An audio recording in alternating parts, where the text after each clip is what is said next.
Enjoy a summer day than with a trip to the ballpark to watch Cowlitz Black Bears baseball. Play ball! Don't miss the action on the diamond as the Cowlitz Black Bears match up against other Western League rivals for the championship. This safe, outdoor event is a perfect outing for all. Peace Health is again a proud sponsor of the Cowlitz Black Bears. We have our team of medical experts on deck to provide our community with the care they need.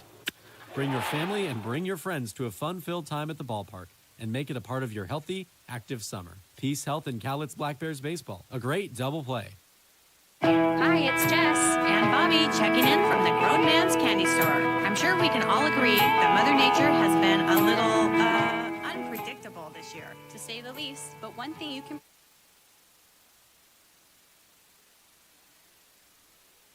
Mic check, 1, 2, 3, test, test, test, mic check.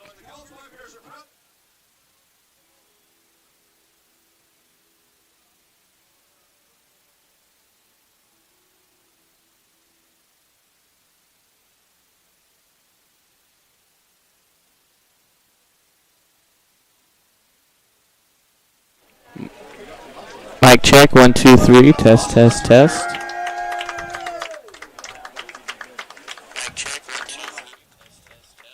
Mic check, check, check, check.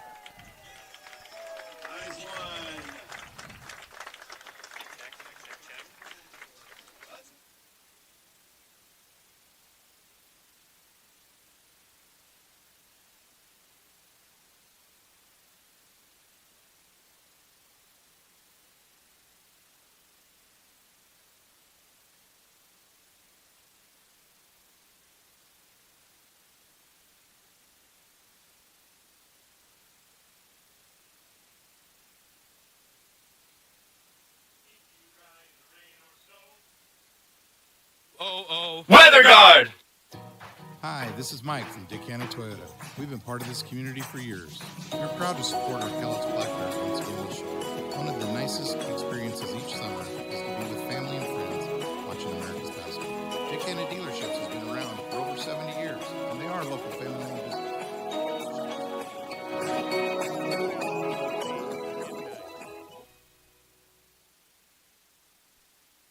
Cowlitz PUD proudly supports our community and the Cowlitz Black Bears. Visit cowlitzpud.org to learn about customer-friendly opportunities like our new ride share program, which allows you to rent our all-electric Chevy Bolt. Whether you want to take it on a quick trip or a scenic drive, the first 4 hours are free, then $4 an hour after that. Again, that's cowlitzpud.org.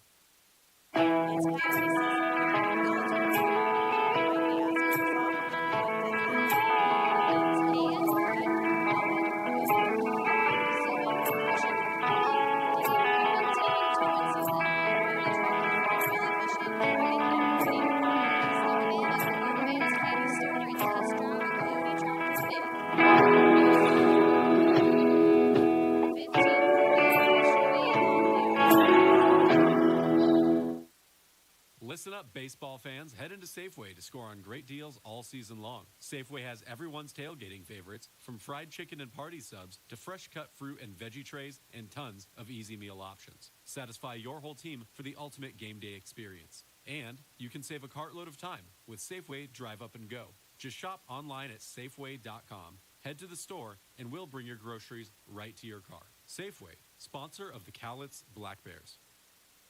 I call myself a confident backseat driver. Mom, brakes please? Gotcha. But I'm less confident in the economy. Same here, buddy. Thankfully, less raw tires helps make sure that our safety never takes a backseat, even when we're watching our wallets. Hurry in and save up to $200 on a set of 4 tires, plus get an extra $50 off with financing. Limited time offer while supplies last. Terms and conditions apply. Details at flashmob.com/sale. Call Weather Guard. 577-7200. Weather Guard!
Batting ninth, the catcher from Irvine Valley College, number 3, Connor Talixon.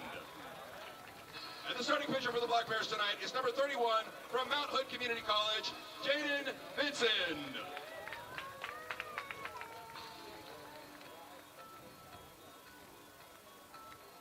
And now, ladies and gentlemen, please rise and remove your caps as we honor America with the singing of our national anthem by Michelle Aislinn from Peace Health. Oh.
Good evening and welcome to David Story Field in Longview, Washington. I hope your weekend is going very well and the Black Bears are looking to win 11 straight games here tonight and take their 9th series in a row against the visiting Bend Elks. Let's meet their starting lineup. Brandon Stinnett leads things off and plays short. The third baseman, Avery Ortiz, bats second. Batting third is a designated hitter, Wilson Weber, and Ryan Christensen plays right and is a cleanup hitter. Batting fifth, the first baseman, Trey Nelson. Batting sixth, the center fielder, Hunter Komine. And 7, 8, and 9 are the catcher, James Williams, the left fielder, Elijah Rogalski, and the second baseman, Masayuki Kawashima. They're going to be going at Jaden Vincent for the Black Bears. Gets the nod for Game 2. A native of Portland, Oregon. And then he pitches at Mount Hood Community College. The southpaw, 165 pounds, 5'11". Comes in with a record of 1-1, an earned run average of 3.11. He's making his 6th start and his 7th appearance. He's tossed 26 innings with 12 punchouts, 5 walks, and 29 hits given up. He's allowed earned runs in his last 4 starts, so looking to bounce back from that. His last time out was at home against Ridgefield. He threw 4 innings, gave up 2 earned runs on 6 hits, 1 walk, and 1 strikeout. The Black Bears wearing their orange unis once again with cowlets across the chest. And the Black Elks reversed what they were wearing last night. Black bottoms and then gray tops with gold numbers on the back. Another beautiful day in southern Washington. First pitch in there for a fastball on the inside corner at 7:06 here in the middle game of the series. And the new second baseman is Kyle Mamarian. It was Austin McWilliams who had the start at second to get him playoff eligible. You have to have 5 games played to be eligible to be on the playoff roster, and quickly 0-2. Marcus Titialii gets a start in left. Travis Moore, the captain in center. Ian Riley back in right field. We saw him at first base yesterday in the first start in first, and he did a good job. Taylor Langworthy at the hot corner. 0-2 just misses up and away. Chris Brown in the 6 hole. And moving over to the other side of second base, it's Kyle Marion. And Max Ortega gets a start at first. Putting down the signs for Jaden Vincent is Connor Tallickson in his first start of this series. A 1-2 spoiled by Brandon Stinnett, and we get to do it again. Let's take a look at the keys to the game. Keep the streak going into the playoffs to carry some momentum in the series against Corvallis, who has been on fire. And focus on fundamentals, doing the little things right. The details are going to matter in the playoffs. Second to last game tomorrow at 1:05. It is the last regular season game in this 2023 West Coast League season. 2 balls and 2 strikes to the leadoff hitter, Brandon Stinnett, playing in his 6th game for Ben. The lefty-on-lefty matchup hits a line drive, foul, and we get to do it once more. Stinnett hits 167. He's got 3 walks, but a newer member of the Elks. The Black Bears lead the season series 3-1. Hit in the air on the left side, and Langworthy gives chase but runs out of room, and the count remains 2-2. Game 1, the Black Bears scored double digits once again. They took the series opener 10-7 and look to win 11 straight here tonight and their 9th straight series. The 2-2 comebacker, and Vincent has a little trouble grabbing it, but gathers and throws out Stinnett.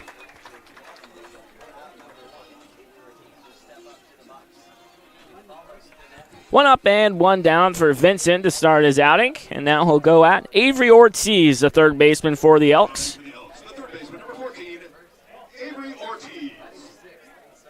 Avery hitting .203. He has 15 hits in 74 tries. Few extra base hits as well sprinkled in there. 3 doubles and 2 long balls. He's ahead 1-0. Vincent works from the third base side of the rubber. In the windup, the 1-0. Hit in the air into right field. Ian Riley gives chase, and it goes into the Black Bears bullpen. 1 ball and 1 strike.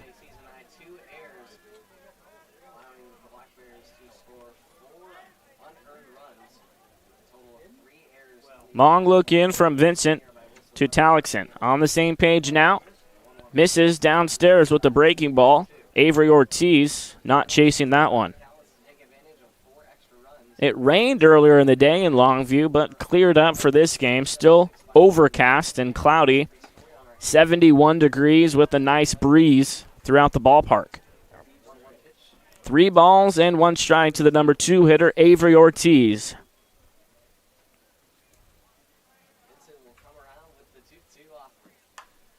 Hit in the air on the right side, and that'll get out of play. In the second half, Cowlitz is 20-6. They've won a franchise best 10 games in a row. They've broken a lot of franchise records this season. The best team that Longview has ever seen since their inaugural season in 2010. Slapped into right field. Ian Riley moves over and makes the catch in right center field. 2 up and 2 down for Jaden Vincent in the opening inning.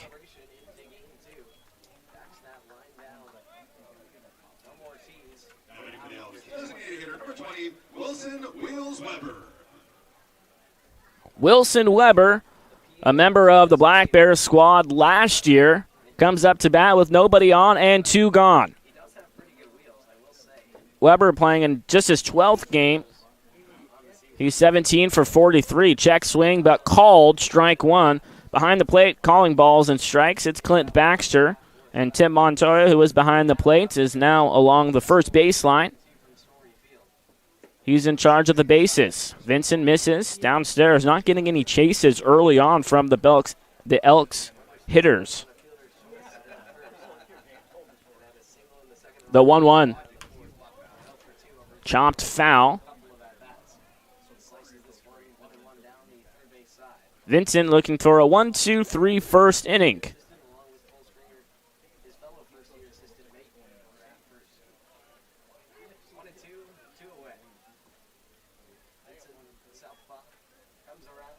Here's the 1-2. Weber takes upstairs with the fastball.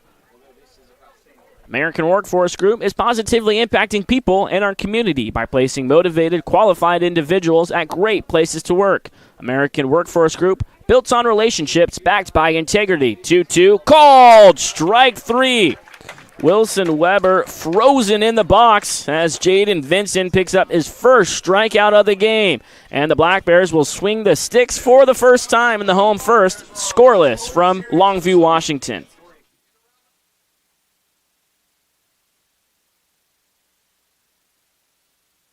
Warmer weather is here, and what better way to enjoy a summer day than with a trip to the ballpark to watch Cowlitz Black Bears baseball. Play ball! Don't miss the action on the diamond as the Cowlitz Black Bears match up against other Western League rivals for the championship. This safe, outdoor event is a perfect outing for all. Peace Health is again a proud sponsor of the Cowlitz Black Bears. We have our team of medical experts on deck to provide our community with the care they need.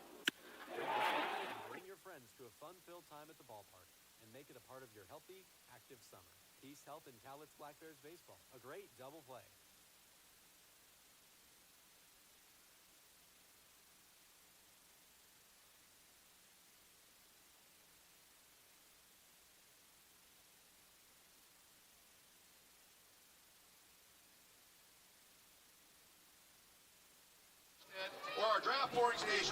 Welcome back to the bottom of the first inning. Let's meet the starting lineup for your Cowlitz Black Bears, presented by Drew's Grocery.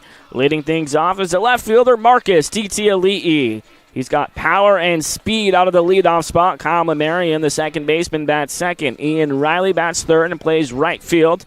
Chris Brown in the cleanup spot once again is the shortstop tonight, moved over from third base. Batting fifth is the DH, Seth Stroh. Batting sixth is the first baseman, Max Ortega. Travis Moore, the center fielder, bats seventh. Taylor Langworthy gets his first start of the series at third, and he bats eighth. Titiali'i offers up the first pitch and fouls it back. Connor Talixon putting it down the signs for the Black Bears, rounds out the order. 0-1. Marcus takes low and away.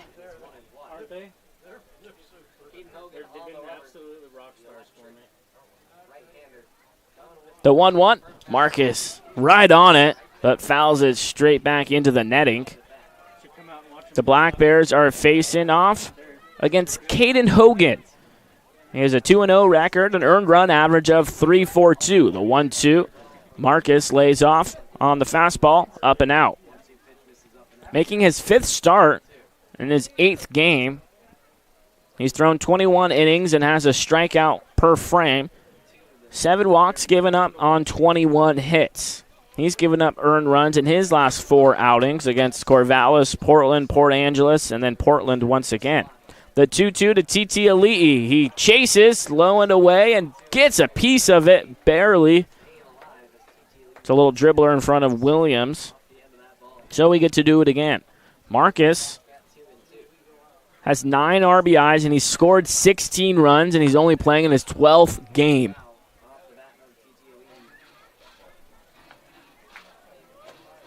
Eight out of his 13 hits have gone for extra bases. 4 doubles and 4 home runs. The 2-2 over the head of Marcus as he ducks out of the way, and the count moves full. Make sure you stay tuned for the 4th inning. Commissioner Rob Nyer is going to be joining me up in the booth. Get a chance to ask him a few questions. He's been doing a great job for the West Coast League. He keeps expanding the lead, adding more teams to it, and that means more competition. Caden Hogan wins the battle at the plate as Marcus goes down swinging. 1 up and 1 down.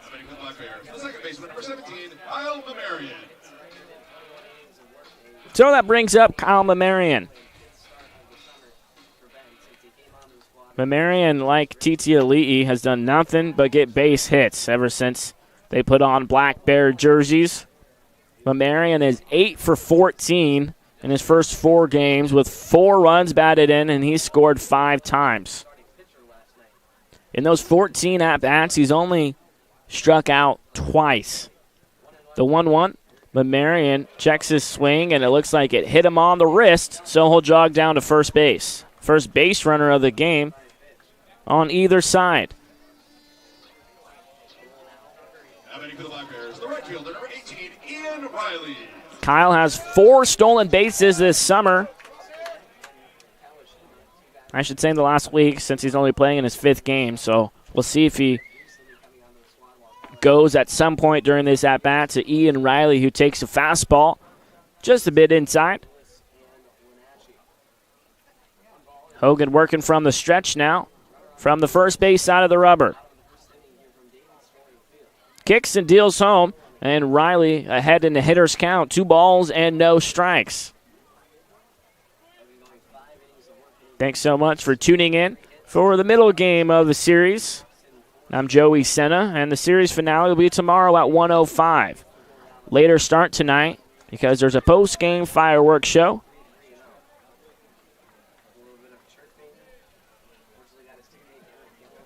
And that's drawn a nice crowd here on this Saturday evening as they are still settling in. The runner goes on the 3-0, but it doesn't matter. 4-pitch walk issued to Ian Riley, and the Black Bears are in business with runners on first and second with only 1 gone for Chris Brown. Batting for the Black Bears, the shortstop, 34, Chris Brown.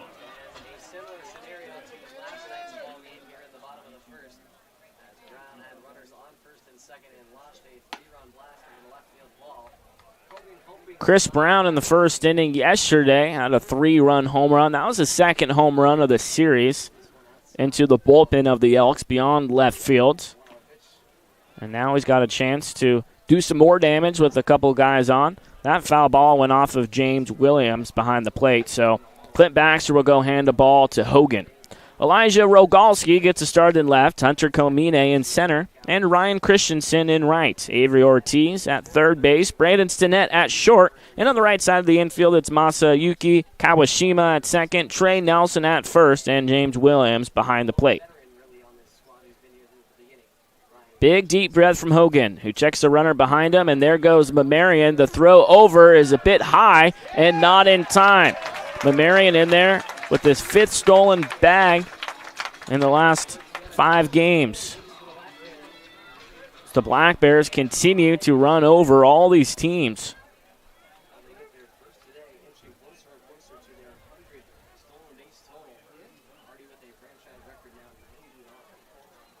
One, two, waved at and missed.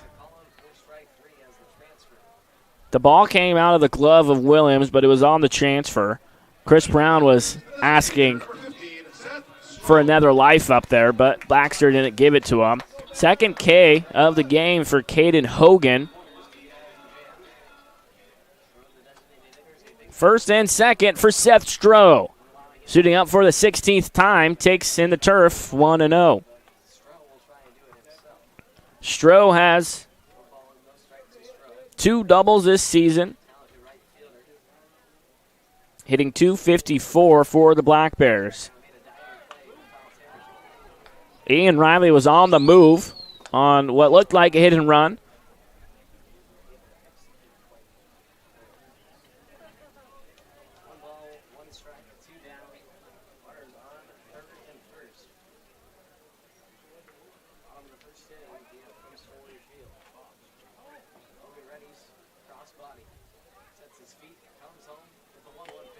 Foul tipped into the middle, Williams, and Caden Hogan working ahead in the count. 1 ball and 2 strikes to the Black Bears 5-hitter.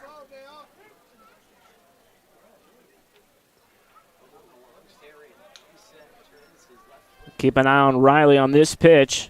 And there he goes, the 1-2. Swung on and missed. The chase on the outside. Caden Hogan strikes out the side and strands 2 runners. We head to the top of the second, scoreless in game 2.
way.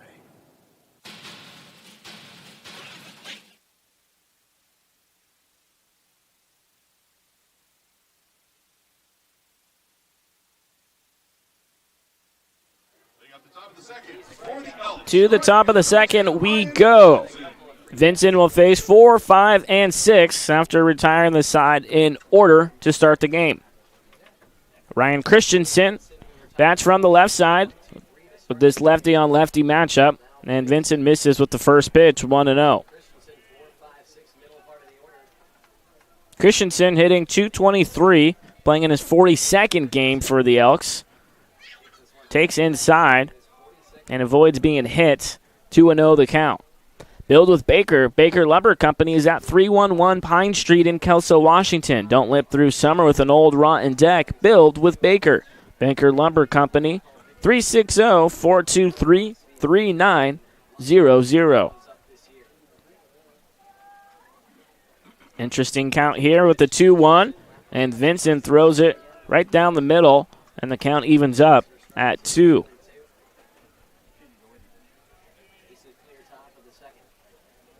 The 2-1 is a huge count. If you throw a ball, you're either behind 3-1 and one pitch away from walking a batter, and if you get to 2-2, well, you can see what happens there with the strikeout. First strikeout swinging for Vincent. Back-to-back strikeouts going back to the top of the first.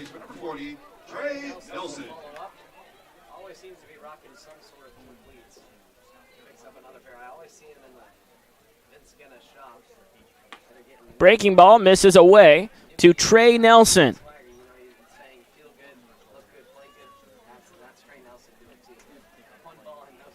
Nelson hits 188 for the Elks, so 1-0. Big swing and a miss. He's behind that one. 1 ball and 1 strike.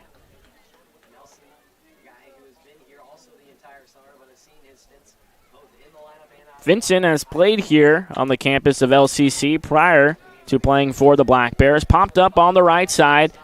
Ian Riley goes as far as he can, but runs out of room. Vincent, a pitcher at Mount Hood Community College in the EdWAC division.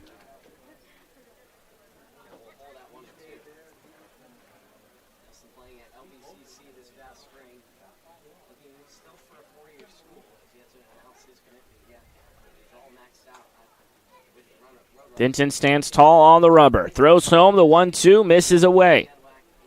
In Game 1 last night, both offenses took advantage of free passes early on. Bend gave up 6 walks, while the Black Bears gave up a season high in walks with 13. The 2-2, just getting a piece of it on the end of the bat, is Nelson to stay alive. The Bears were trailing 2-0 heading into the bottom of the first with a couple guys on. Chris Brown hit a 3-run home run to give the Black Bears the lead. Khaled scored 2 more runs in the second, 3 in the fourth. The 2-2 hit hard down the left field line, but foul. Wow, that ball was roped, and Vincent had a big smile when he came to get the ball from Talixon, saying, I got lucky. He was a bit early on that one.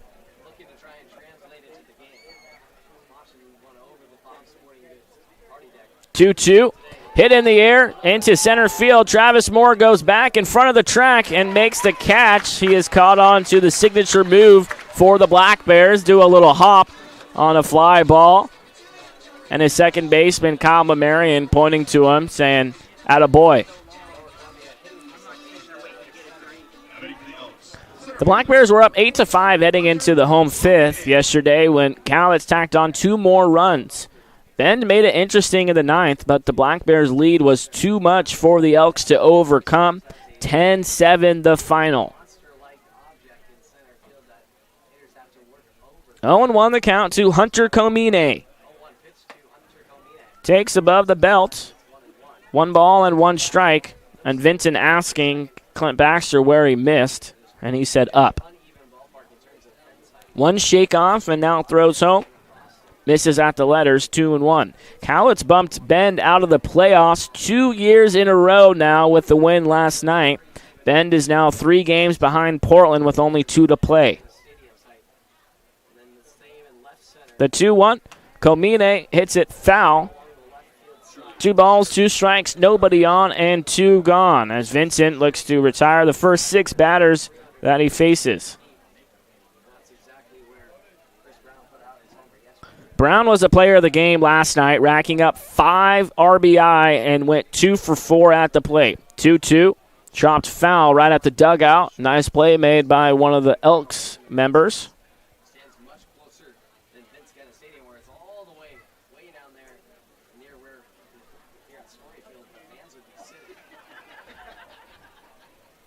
The ball boy throws the ball out there, and it goes off of Connor Talixon's backside.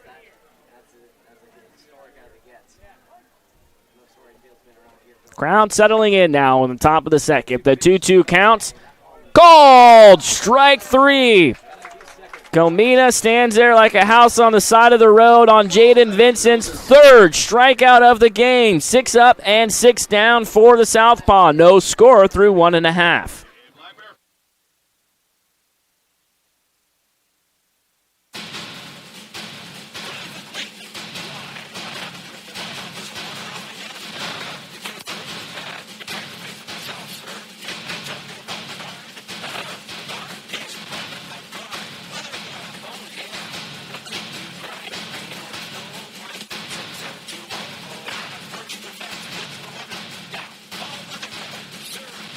Keep you dry in the rain or snow.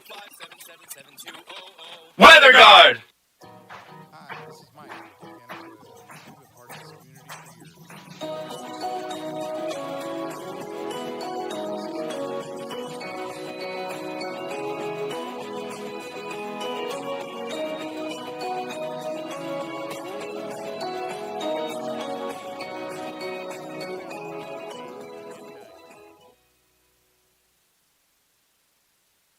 Cowlitz PUD proudly supports our community and the Cowlitz Black Bears. Visit cowlitzpud.org to learn about customer-friendly opportunities like our new ride share program, which allows you to rent our all-electric Chevy Bolt. Whether you want to take it on a quick trip or a scenic drive, the first 4 hours are free, then $4 an hour after that. Again, that's cowlitzpud.org.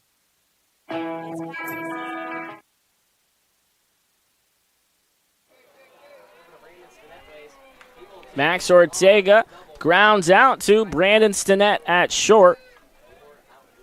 2 pitches and 1 gone for Caden Hogan to begin the home second. So that brings up Travis Moore. He's only playing in his 5th game, but that's good enough to be eligible for the playoffs. First pitch, swings and misses, 0-1. Moore is 1 for 7. He scored 4 times and has 4 walks with 1 run batted in.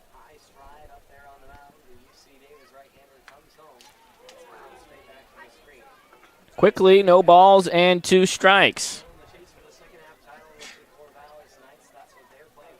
You don't see it too often in the major leagues. There was a fight that broke out between Jose Ramirez and Tim Anderson, the Guardians and the White Sox. I'm sure if you go on social media right now and you follow sports pages, you will see it. It was quite the sight to see, to say the least. I expected them to be suspended probably for 30 to 50 games, maybe the rest of the season. We'll see what happens.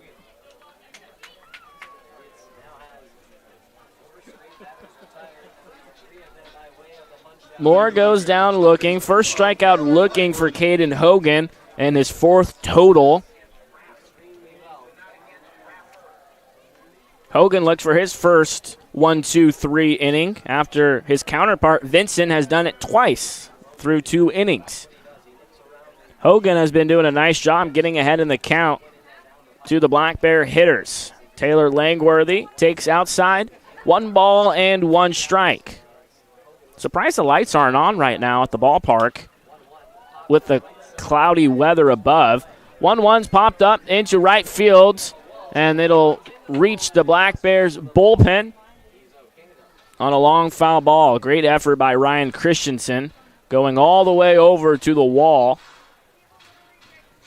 And reaching over as far as he could.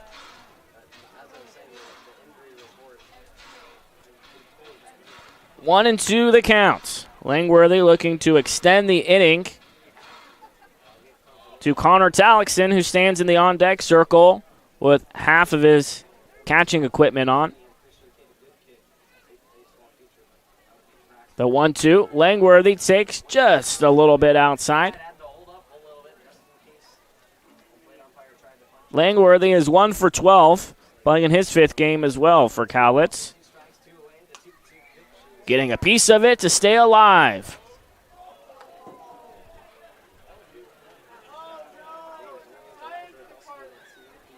This may be the biggest crowd that we've had this year. Word is getting around town that this is the best team that Cowlitz has ever had. And also the fireworks show. 3-2, a fastball gets past Langworthy. Already the 5th strikeout of the game for Caden Hogan. And he records his first 1-2-3 in the bottom of the 2nd. No score through 2 as Jaden Vincent will go back to work on the bump.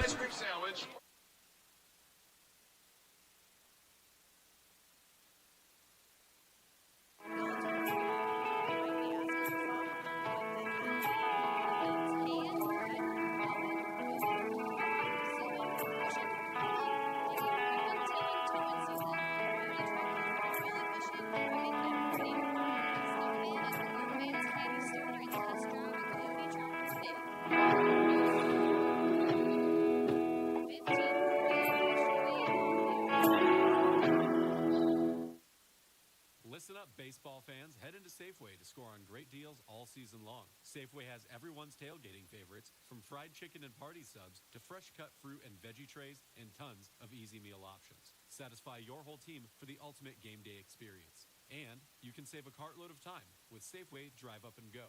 Just shop online at Safeway.com. Head to the store and we'll bring your groceries right to your car. Safeway, sponsor of the Cowlitz Black Bears.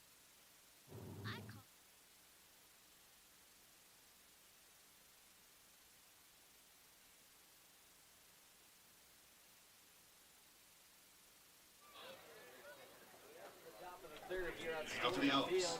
Catcher, number 3, James Williams. Nothing but zeros on the board through the first 2 innings. Vincent will go at 7, 8, and 9. First pitch fouled back off the bat of James Williams, who gets his 2nd consecutive start behind the plate for Bend. The Black Bears were 0-3 on Getaway Thursdays. They flipped the script by completing the sweep on the road to spoil Fan Appreciation Night in Yakima. 0-1, driven in the air to center field right at Travis Moore. 1 out.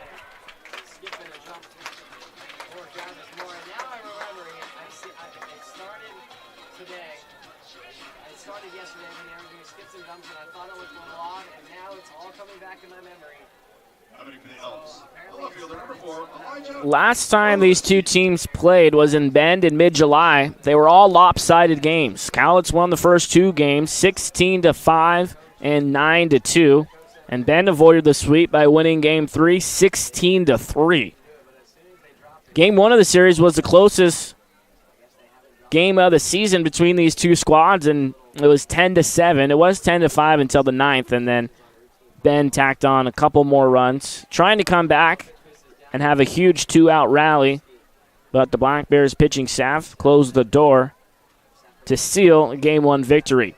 2-0 to Elijah Rogalski, and he drives it through the 6-hole. First base hit of the game for the Elks, and first base runner as well, after Jaden Vincent retired all 7 batters that he faced before that base knock from Rogalski.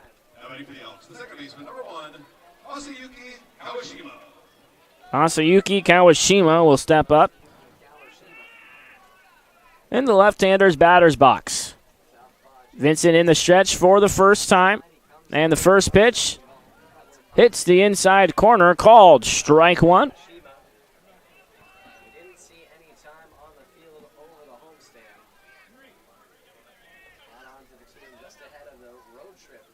Long look at first, and the fastball misses upstairs. The team ERA for the Black Bears entering today's game, 3.15, and the record set back in 2011 is 3.13. So if the Black Bears are able to hold the Elks at 3 runs or less these next 2 games, they'll most likely break that record. One of numerous records that the Black Bears have broken this season. Runner on first base, the 2-1 to Kawashima. Ground ball at Chris Brown, and no throw from Kyle Mamarian, who's in a different position now at second base instead of shortstop, so he's got different angles to work with when trying to turn 2. And same thing with Chris Brown. He moves from third to short, so a few different responsibilities and arm angles that you have to work with when trying to roll 2. 2 gone as the Elks go back to the top of the lineup. It's Brandon Stinnett, who hit a comebacker his last time up. Vincent bobbled it for a second, tried to grab it from the mound, and had a little trouble grabbing the ball at first, but took his time, gathered it, and threw out Stinnett to lead off the game.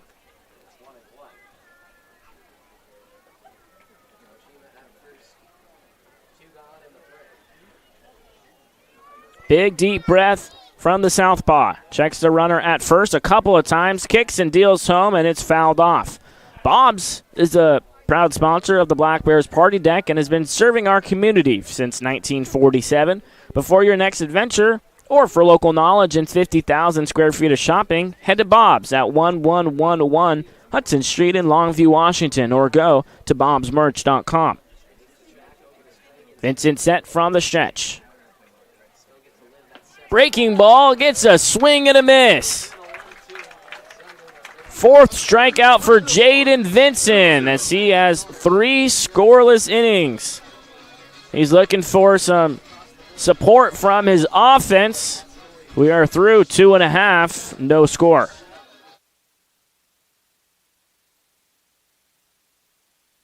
Myself a confident action driver.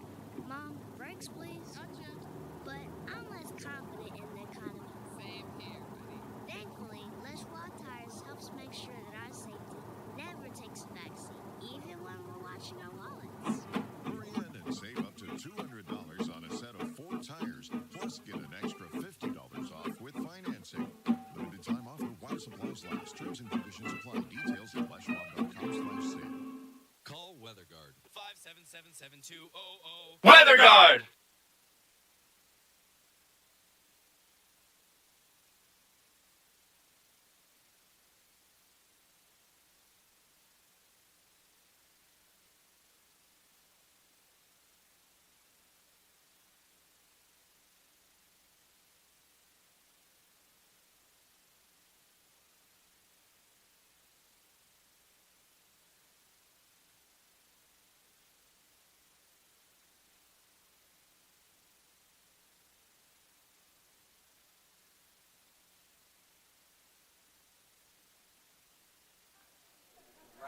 Connor Talixon leads off the inning, hits a fly ball into left center field.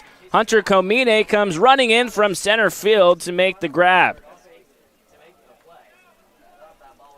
Thanks so much for tuning in to the Black Bears YouTube channel. I'm Joey Senna, and the Black Bears offense looking to continue where they led off and really the last 10 games, and that's scoring a bunch of runs. Back to the top of the order, Marcus Titiali'i takes a fastball outside. Caden Hogan has been in rhythm on the bump. It's been a pitcher's duel through the first 2.5 innings.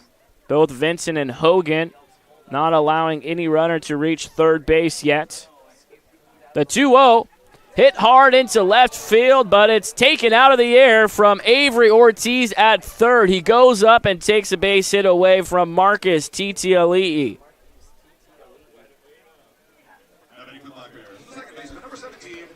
They don't call it the hot corner for nothing.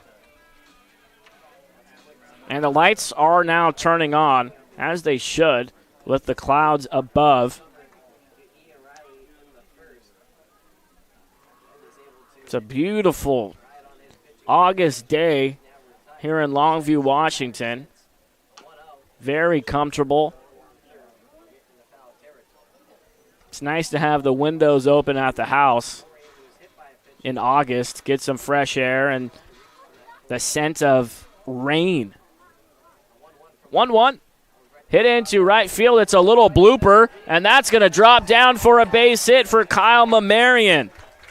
First hit of the game for the Black Bears comes in the bottom of the third with 2 gone to extend the inning.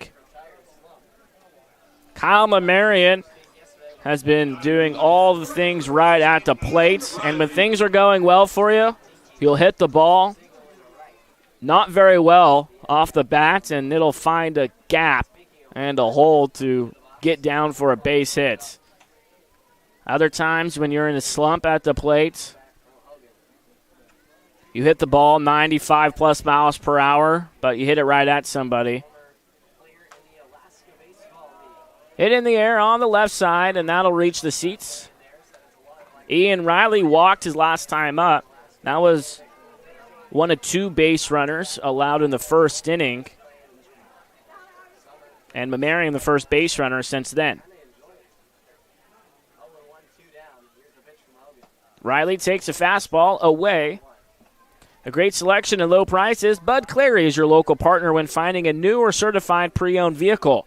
Start shopping for your next car, truck, or SUV on Commerce Avenue or 700 7th Avenue in Longview, Washington, or go to budclary.com. The 1-1, Riley swings and hits it right into the Black Bears dugout. Lucian Wexberg ducks out of the way, luckily in time.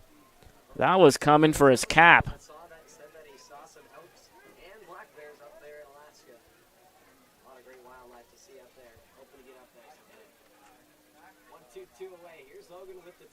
Riley chases the outside pitch. 6th strikeout for Caden Hogan. We head to the middle innings, 0-0 in game 2.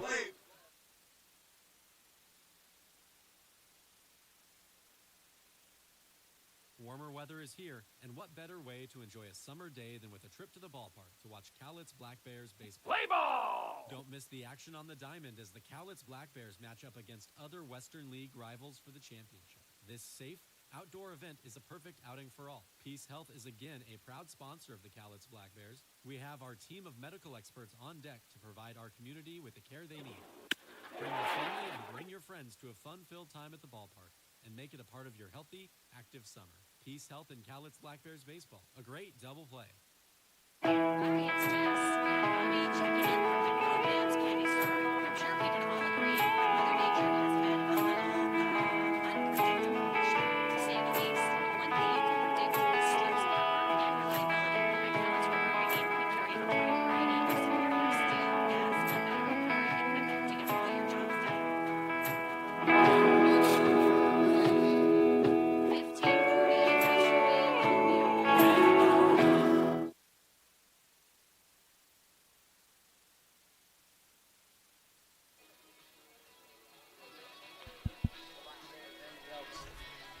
Welcome back. We head to the top of the 4th inning, and I am joined by the West Coast League Commissioner, Rob Nyer. Rob, thank you so much for spending an inning with us. This is my first visit to this booth. It's a thrill to be here. So I'm going to ask you a few questions as Jaden Vinson and on the other side, Caden Hogan are in the middle of a pitching duel. You have to love the pitching duels in the West Coast League. Rob, what does your day-to-day look like during this crazy season? I saw you in Portland last weekend. You travel all around. What does your day-to-day look like? Well, I do travel a bit during the season. My goal is to visit every ballpark at least every other year. I'll probably get to 12, I think, I'm going to wind up, not counting the playoffs. We'll see. But a little bit of travel. 2-0 misses upstairs. You know, my days are sort of a blur because they're all different. There will be days when I don't have to do much of anything, which those are just amazing. There are other days when, from the moment I wake up until I go to bed that night at midnight, there are things happening I need to attend to, whether it's, check out a suspension, watch some games on the live stream, whatever it is. 3-0, misses, and a 4-pitch walk issued to Avery Ortiz. And the leadoff runner aboard for the first time for the Elks. But I do keep track of what I do over the course of a day and who I talk to, and my job is basically a service job. I'm there to help when people need something, whether it's an owner of a team or a GM or even a head coach.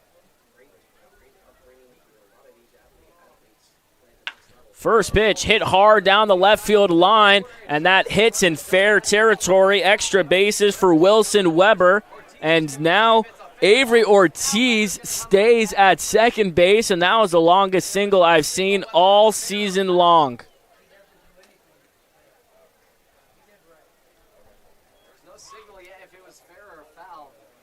It looked like Clint Baxter signaled fair as soon as he saw the ball hit down, but there is some confusion with the Elks coaching staff, and now Tim Montoya will come join the conversation. So how does your day-to-day change with the playoffs approaching just a few days away? Well, I'm less busy because there just aren't as many games to keep track of, as many probable starters. One thing that we did this weekend is we made sure that everybody had their postseason roster submitted. So, there's always something different to do. But it is one thing I like about the playoffs is I get a chance to basically watch all of the games, whether in person or on the live stream. And I can flip back and forth pretty easily, especially in the first round when there are 4 games those first couple of nights. So for the viewers who don't know, can you tell us just a little bit about yourself, how you got to where you are as the commissioner of the West Coast League? How much time do you have, my friend? Well, I'll go run through this briefly. I was in the baseball writing, journalism, blogging, reporting business for a long time, with ESPN for 15 years and Fox Sports and an outfit called SB Nation. A lot of people have probably heard of. Mm-hmm. I did that for roughly 20 years, and that was after working for the legendary writer Bill James for 4 years. And then the writing thing just sort of petered out a little bit, and then this opportunity to work with the West Coast League came along. 0-2, nice pitch, but Christensen doesn't chase, 1-2 the count. And I don't know why it came along or why somebody thought I might be a good fit, but that was 5 years ago, and I'm still here. Well, we all think you're doing a fantastic job as the league keeps expanding and the competition is fierce. Roped into right field, and that's down for a base hit. The Elks send the first run of the game in as Christensen has extra bases. He is in with an RBI double, and still nobody out for the Elks in the top of the fourth. Well, Rob, I would just like to say personally, thank you so much for everything that you do. This West Coast League has treated me so well, given me this opportunity to call 57 games in the summer, and I'm not taking it for granted, and it's been such a pleasure coming to the ballpark every day, so I just want to say thank you as Justin Parrish comes out for a mound visit. Well, I'm thrilled for you that you get to call the road games, which I think is a real blessing, and one of the things that we have focused on since I've become the commissioner, and I hope I've helped a little bit along these lines, is that we think of ourselves as a development league not only for the players, that's a given, but also for young coaches and young umpires and young broadcasters, and we take a lot of pride in creating these opportunities. Well, it's been such a pleasure for me to travel around just like these players and coaches and umpires like you just mentioned. The Pacific Northwest, it is beautiful. All the ballparks have different scenery, and it's been a real pleasure to travel around to places I've never been. Jaden Vincent in a jam here in the top of the fourth, looking to limit the damage as Trey Nelson takes ball one. So rumor has it that an all-star game is in the works in the future. Everybody keeps asking me these about the all-star. What I'm now saying, my 1-0 has popped up, and that'll reach the seats. My company line has become that everyone would love to play an all-star game next year, to have an event, which we used to have. And at this point, I will be really disappointed if we don't have one next season. So you can read into that what you will. I heard a little bit when I was in Portland last week, and Mike Chex was asking you about it. So I said, all right, I got to add it to the questions I have for Rob. Yeah, we're not ready to announce anything yet. We still have a lot of planning to do, but I think everyone's on board. We're full speed ahead, and I think we'll create our best all-star event ever next summer. The 1-2. Nelson skies it into right field. That moves Ian Riley back. This will be deep enough to bring in Wilson Weber. And Ryan Christensen advances to third, and the Elks take a 2-zip lead in the top of the fourth.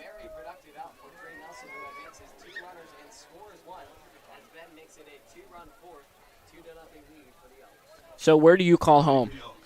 I live in North Portland. Okay. And you travel throughout most of the season to get around to different parks? You said about 12 different places? I'm fortunate living in Portland. I'm easy drive to a number of our markets, including this one.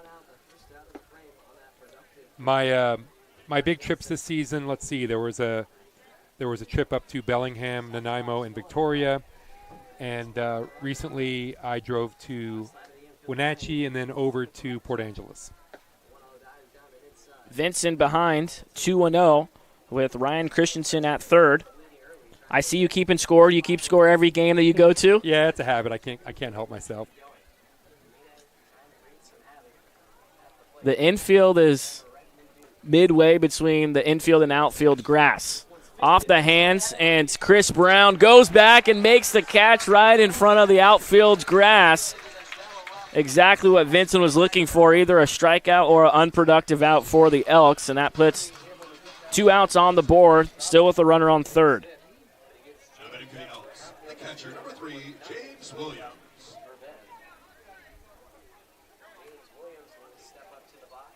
So what are your opinions on the Pac-12 and everything that's working out there of schools moving conferences and things like that? Well, I should preface this by saying that my opinions do not reflect the opinions of the West Coast League or anyone else associated with West Coast League. Just as a fan, I was upset when Missouri left the Big 12, however many years ago that was. I grew up in the Midwest and was a big fan of the Big 8. That's before your time, but then the Big 12. 1-0 is fouled off, and that'll be a souvenir for a Black Bears fan, one of many at the ballpark. And I just think it's a shame because all these changes don't serve the fans or the players. They only serve to generate more revenues for the people who run the conferences and I guess the schools. But 1-1 misses away. 2 balls and 1 strike. I have a tough time seeing how the radical changes in the conference setups, how they could possibly fit with the whatever mission statements all these universities have. It doesn't make any sense to me. And these latest with the Pac-12 teams moving are some of the worst ever. 2-1 fisted into right center field, and that's a 2-out RBI for James Williams, and the Black Bears now trail 3-0 in the top of the fourth. I only ask because so many players in this league go to these schools that are transferring, so they're being affected. Like Chris Brown is now going to USC, and we have a pitcher at the University of Washington, another guy at Washington State who still hasn't decided where their move's going to be yet. So a lot of these players in the West Coast League will be affected by these conferences. They will, and the schools they go to will be affected, and that could change, could change the sorts of players that they're able to attract, to recruit. So it's all going to affect the West Coast League in some fashion, but it's almost impossible. I'm not smart enough to predict how. One thing I do know is there will still be plenty of great ball players in the Pacific Northwest, which is where we get most of our players. And I don't expect the quality of play in our league to suffer in the coming season, which is really all I worry about or can worry about. 2-0 popped up, but that's foul. Right over us in the press box. We're about 5 rows back from the fields. And you mentioned it as soon as you came into the booth. Wow, this is a great view, and I've enjoyed it for 25 games this season. Vincent looking to get out of this top of the 4th inning and fouled off. 2 balls, 2 strikes, runner on first, and somebody made a nice play, getting a round of applause by the Black Bear fans in attendance.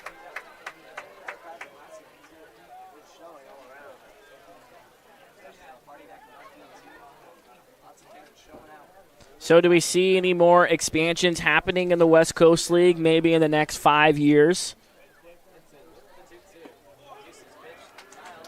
We'll answer on the other side of the break as Vincent strikes out batter number 5, but the Elks take a 3-0 lead in the top of the 4th.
The Black Bears trailing 3-0 as we head to the home 4th. Chris Brown, Seth Stroh, Max Ortega, 4, 5, 6, middle of the lineup due up for the Black Bears. I'm Joey Senna. Joined alongside me, the commissioner of the West Coast League, Rob Nyer. So going back to that question, do you see the West Coast League expanding any more in the next 5 to 10 years as Brown hits a ball deep in the 6 hole? Stinnett dives and makes a great play, but the throw not in time. Infield single for Chris Brown. Well, given what's happened in the league over the last 5 years, I would be surprised if I'd be surprised if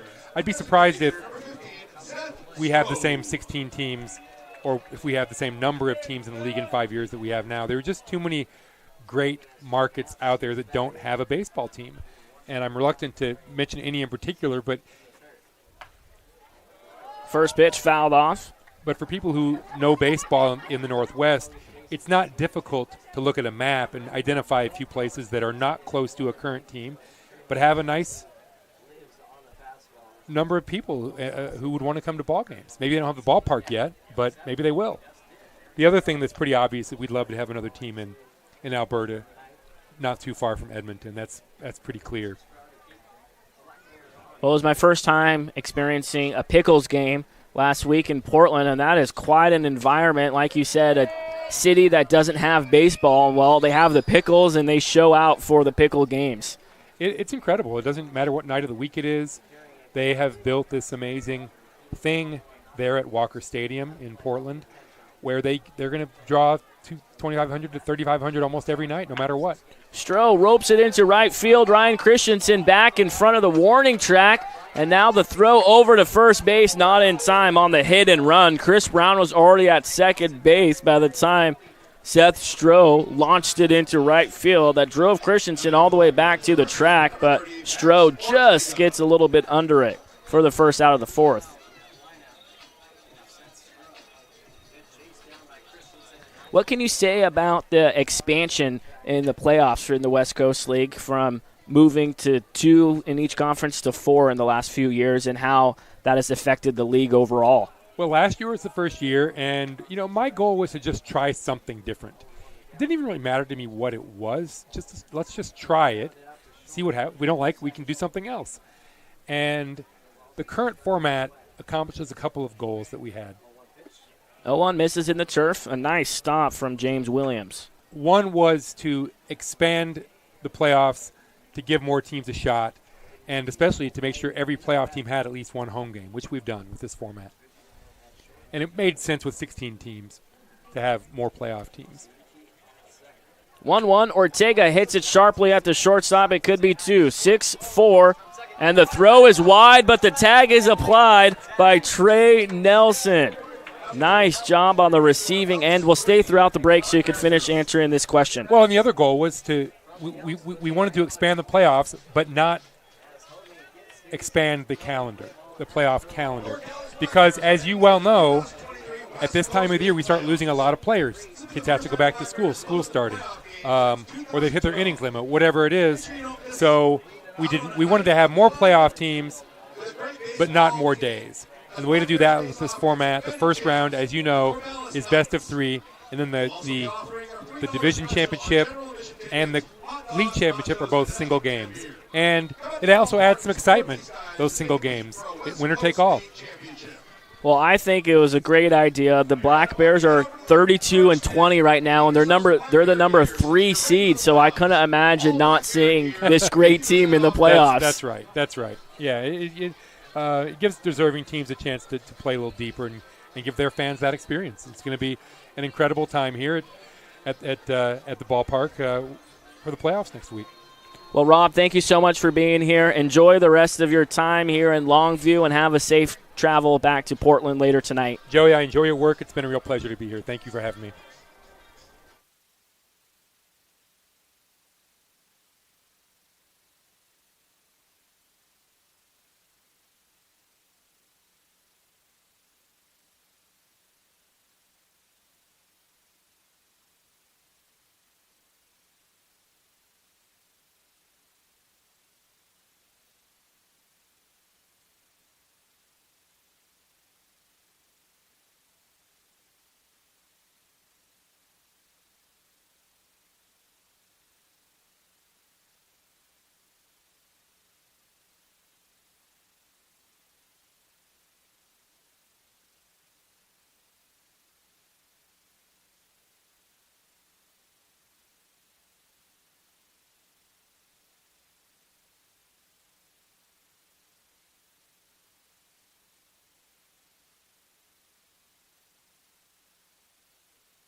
Welcome back. We begin the top of the 5th, 3-0 Elks lead. The new pitcher is KJ Ruffo out of the University of Portland.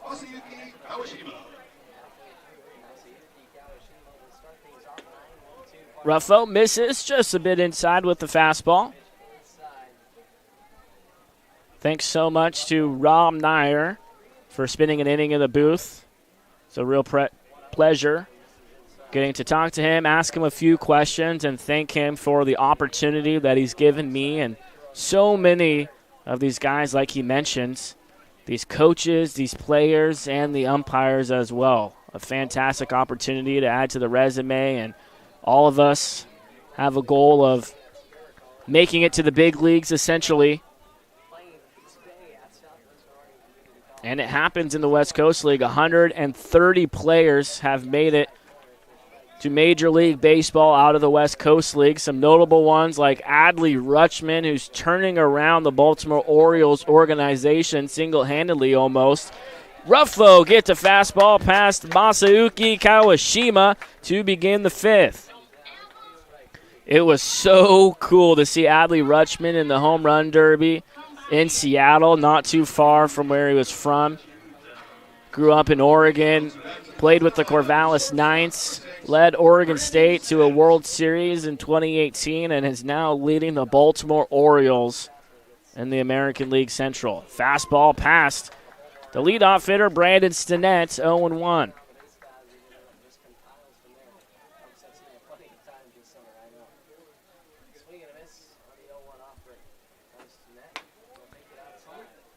Taking a bit out. 1 ball and 1 strike, nobody on it, 1 gone in the top of the 5th. All 3 runs that the Elks have on the board came last inning on an RBI double, a sacrifice fly, and an RBI single. The 1-1. Check swing. There was a lot of spin on that ball from KJ Ruffo.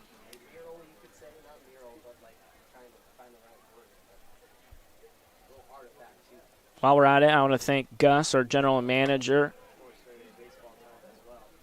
as well as our owner, Tony. Thank you so much for everything that you do for the Cowlitz Black Bears, as well as the Ridgefield Raptors, a sister team. Both of them making the playoffs in 2023. 3-1, misses upstairs with the fastball, and Brandon Stinnett aboard with a 1-out walk.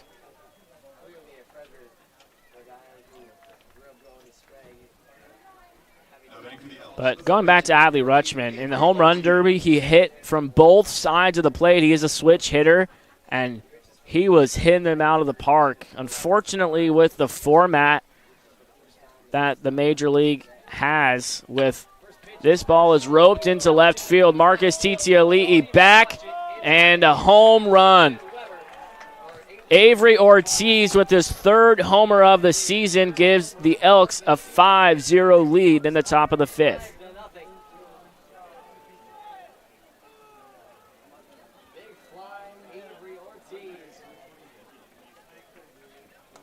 That is exactly where Chris Brown hit his home run yesterday. Crushed a ball into the Elks bullpen beyond left field. So that clears the bases.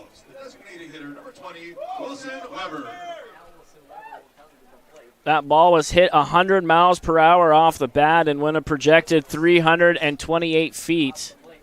328 feet, not a high, a far homer, but it was sure high up in the air on a fly ball home run. 0-1, Weber takes a bit outside. With the way the home run derby is set up, guys face each other, and it's like a bracket to where it used to be whoever hits the most, like a top 4 to get out of the first round out of each side, would advance. If that were the case, Adley Rutschman would have advanced past the first round. But he got booted in the first after hitting, I want to say, 27 home runs, 19 of them from the left side, and all the other ones from the right side. After he took a timeout, he switched to the other side of the plate, and it was electric. So many people cheering for him at the ballpark in Seattle, as well as a lot of close friends and family members, being the closest ballpark to where he grew up. Full count to Weber. Pops it up on the right side into shallow right field. Kyle Mamarian gives chase, but it's the right fielder, Ian Riley, who moves towards the line and makes the catch in fair territory for out number 2. For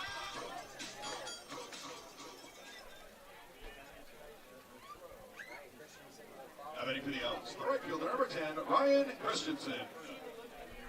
Ryan Christensen will bat with nobody on and 2 gone in the top of the 5th with a 5-0 lead.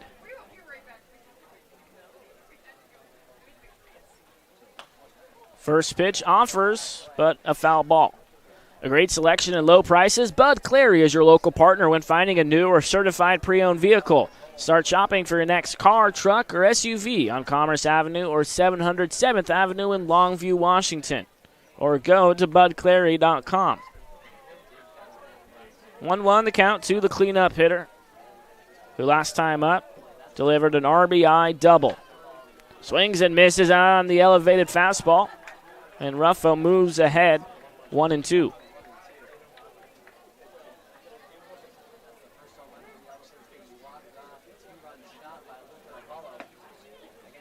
Just below the knees, 2 balls, 2 strikes, 2 gone.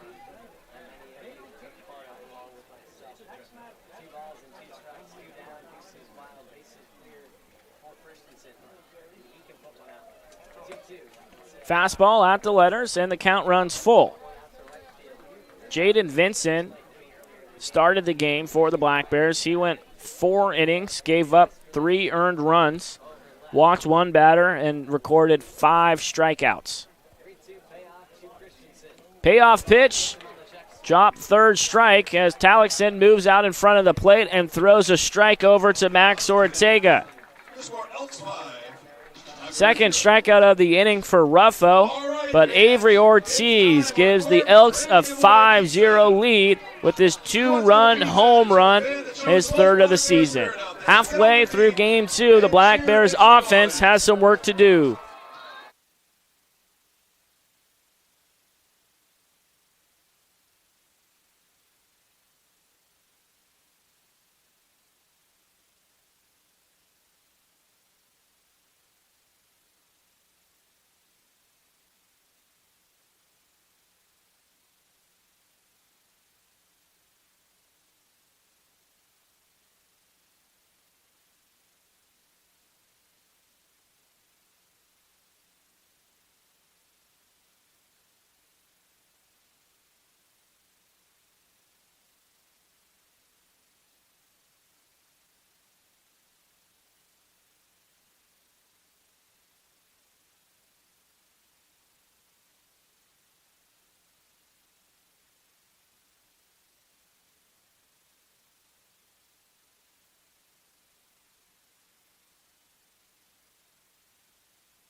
Travis Moore leads off the bottom of the 5th inning.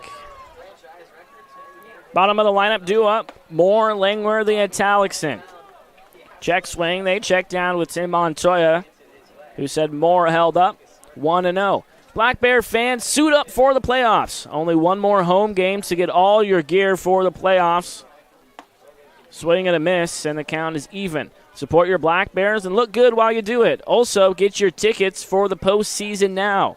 We'll know by the end of the game, potentially, if the game will be played right here at David Story Field on Tuesday or Wednesday. If the Black Bears lose or if the Knights win, the game will be on Tuesday. The 1-2, Moore comes away empty. Another K for Caden Hogan.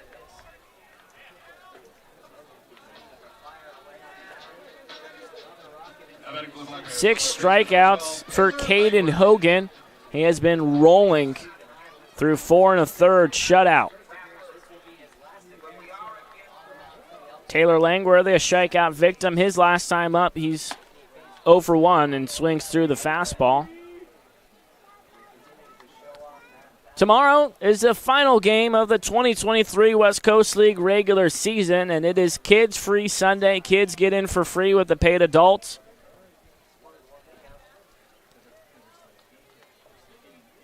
As well as Little Leaguers, if you wear your jersey, you get into the park for free.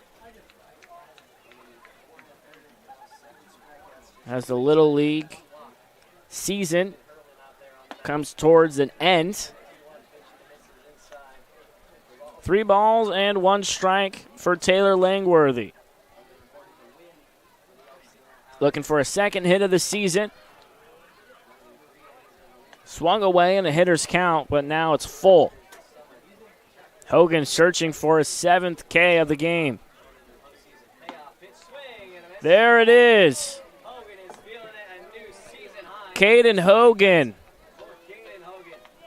has been rolling in Game 2, shutting out a very good Black Bears offense as of late. And that was actually strikeout number 8 for Hogan. 3 in the first, 2 in the second, 1 in the third, and 2 more here in the 5th. Talixon hits it foul. 1 ball and 1 strike. Last time up, Talixon flew out to center field.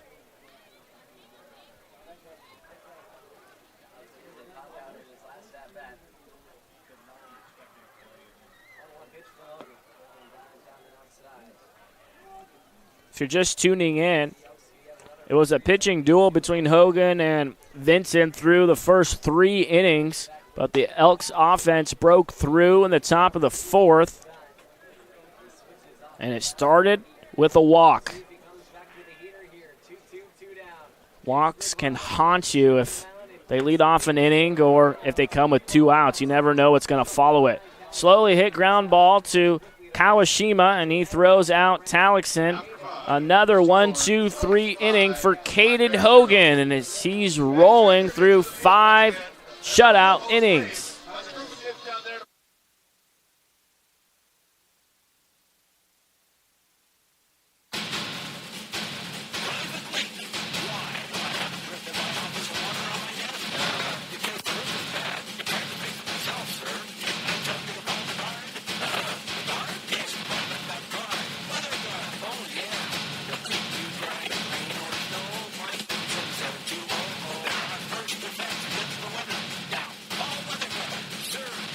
Keep you dry in the rain or snow.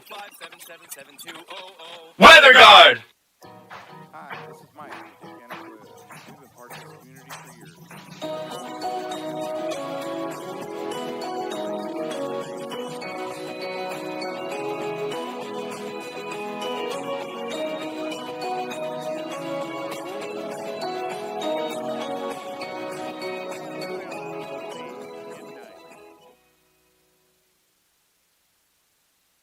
Cowlitz PUD proudly supports our community and the Cowlitz Black Bears. Visit cowlitzpud.org to learn about customer-friendly opportunities like our new ride share program, which allows you to rent our all-electric Chevy Bolt. Whether you want to take it on a quick trip or a scenic drive, the first 4 hours are free, then $4 an hour after that. Again, that's cowlitzpud.org.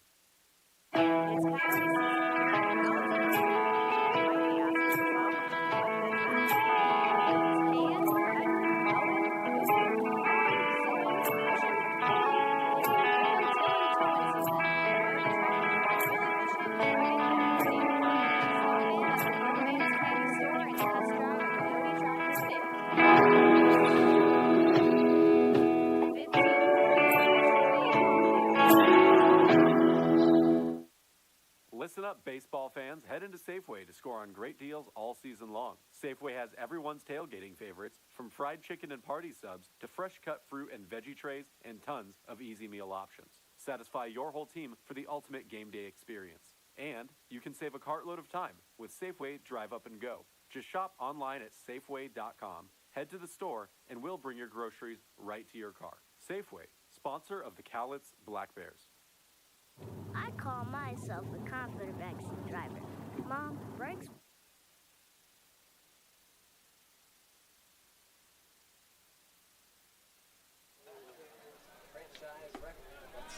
New pitcher on the mound is my broadcast partner, Michael Buchanan. It's been awesome having Mike in the booth. Throughout the second half, he joined the squad when the Black Bears were in Bend just a few weeks ago. Since Mike has joined the squad, he's 1-0 with an earned run average of .270, appearing in his 5th game. 1-1 misses a bit outside. He's thrown 6 2/3, recording 6 punch-outs. He hasn't given up any walks. As he talks about when he's up here, Justin Paris, the pitching coach, does not tolerate walks. Well, Michael Buchanan takes that to heart.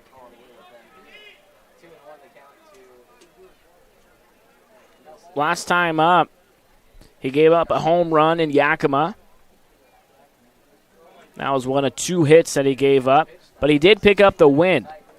He threw 2 2/3, 2 hits and the 1 earned run on 1 punch-out.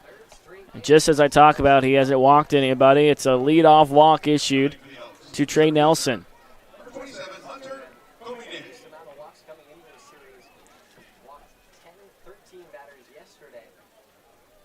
He pitches from the third base side of the rubber and misses upstairs with the fastball.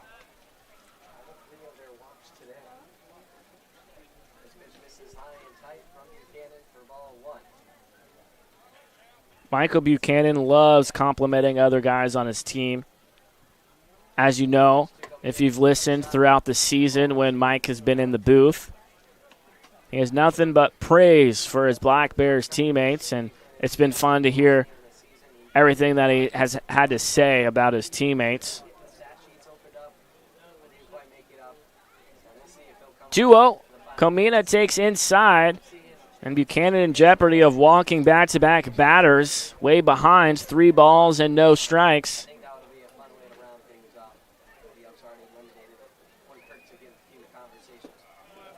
And misses low, a 4-pitch walk issue to Hunter Comine, and the Elks have 2 guys on and nobody out.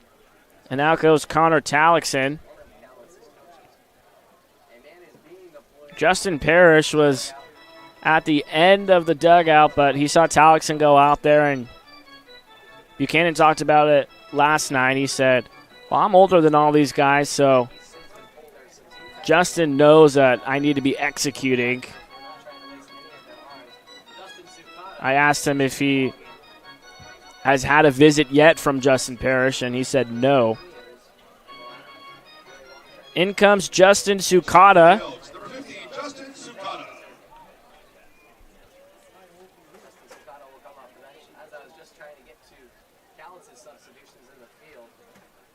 Sukata bats from the left side to face the righty Buchanan with a couple guys on and nobody out at the top of the 6th.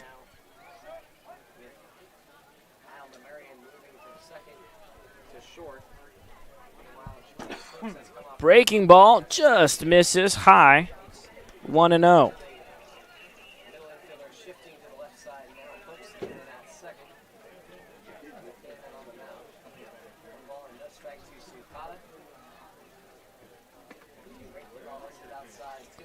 And Buchanan struggling a little bit with command.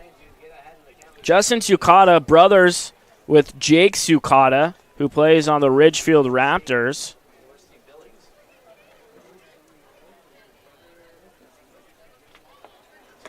Must be pretty fun for them to play against one another. They both play at the same college. Another 3-0 count. Buchanan looking to find the zone. And misses inside.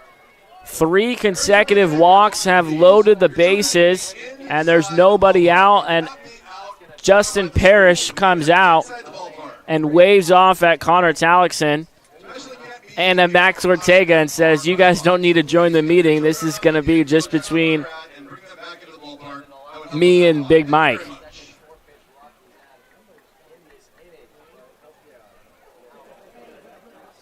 The guys call him Big Mike, even though Mike isn't a huge guy. 6 foot, 215. But everyone has their nicknames, as he calls me JC. He gave me the background of why he calls me JC. Obviously my initials. But he said, I'm afraid of saying your last name wrong, which is Senna, but it's spelled with a C.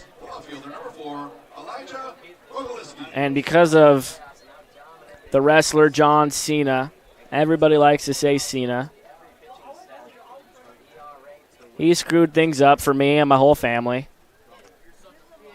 Very nice guy, though.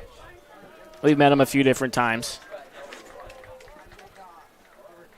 0-1 to Elijah Rogalski. He was 1 for 2 with a single and a strikeout looking.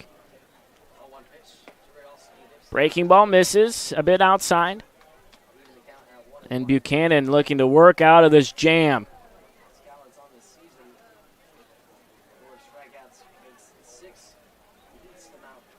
Shakes off Talixon one time, and now it comes set from the stretch. The 1-1. Breaking ball doesn't get a chase from Rogalski.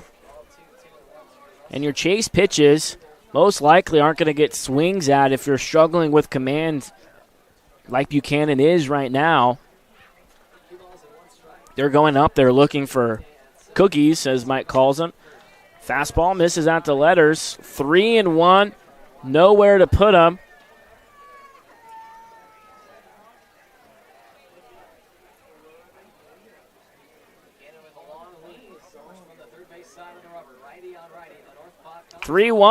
hit on the end of the bat and gloved by Max Ortega, who throws over to Buchanan, who's covering first base on an RBI ground out for Elijah Rogalski.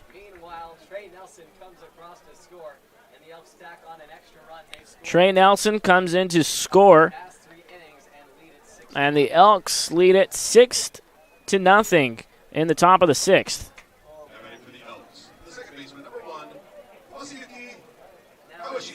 Masayuki Kawashima comes up to bat. 0 for 2. Fielder's choice his first time up in the third, and a strikeout swinging his last time up in the fifth. Couple of guys in scoring position for him, and he takes ball one.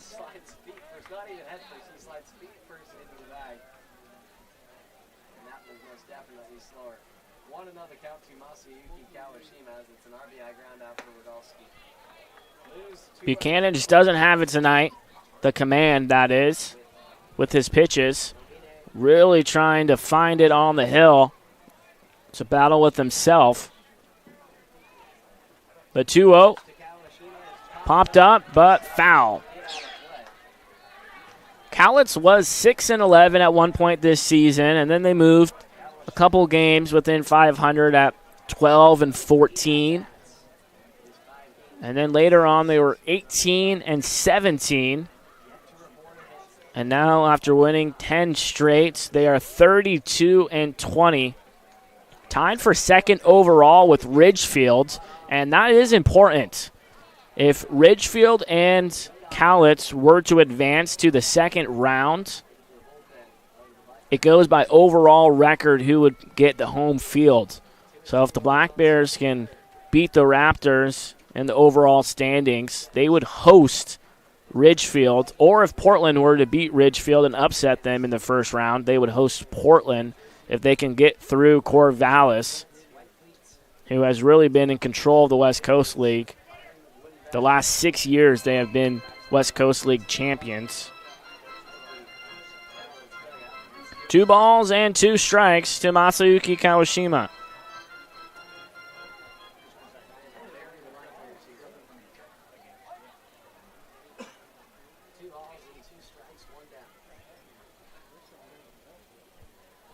The 2-2 misses, down and in, and the count runs full.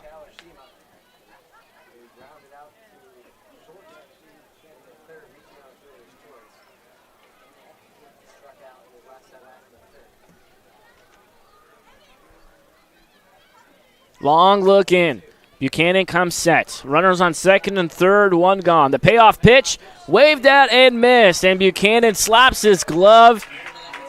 He's excited to get out Kawashima and find his command a little bit more here in the top of the sixth, looking to limit the damage to just 1 run.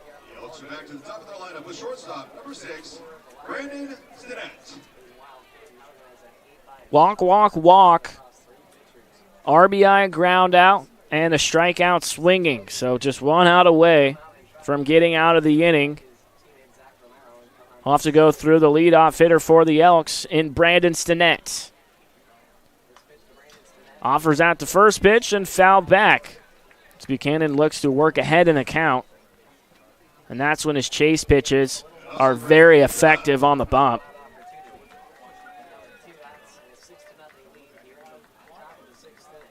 Michael told me yesterday that it may be his final time in the booth. Unless he pitches tonight, then he may come for the series finale tomorrow, which is at 1:05.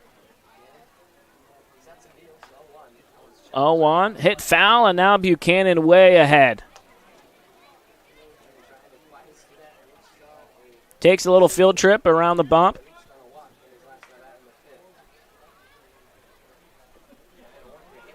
Steps back on the rubber on the third base side. Gets the sign from Talixon. Glove right in front of his belt. Throws home the 0-2, swing and a miss. And gloved by Connor Talixon. Back-to-back strikeout, strands runners on second and third, and the damage is limited to just 1 run. The Black Bears offense has some work to do. In the bottom of the sixth we go.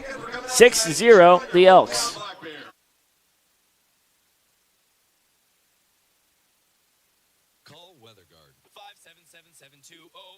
Weather Guard!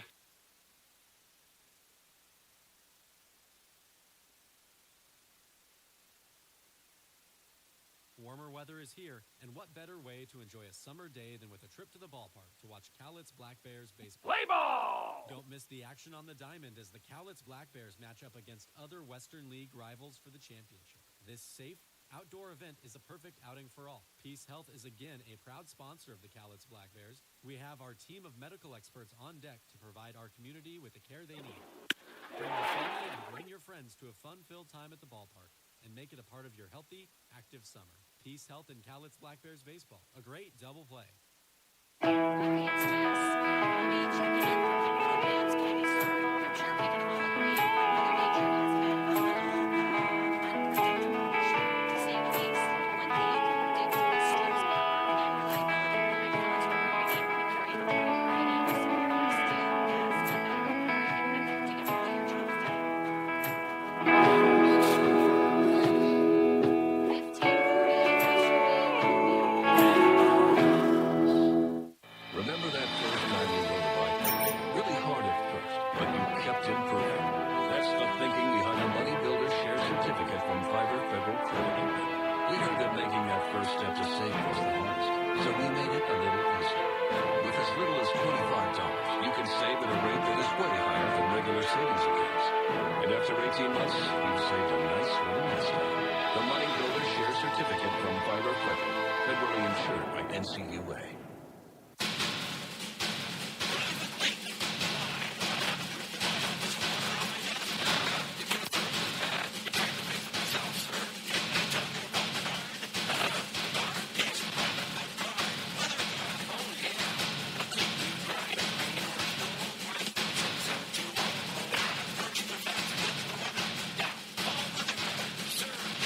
Keep you dry in the rain or snow.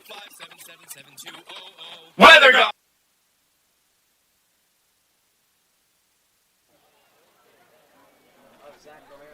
New pitcher on the hill for the Elks is Braden Munger, who pitched right here at Lower Columbia College, now headed to Jamestown College. The 1-0 is outside to Marcus Titiali'i, top of the order, due up.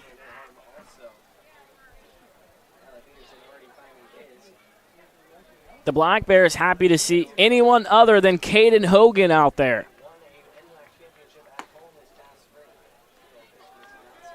Munger struggling to find the zone out of the pen.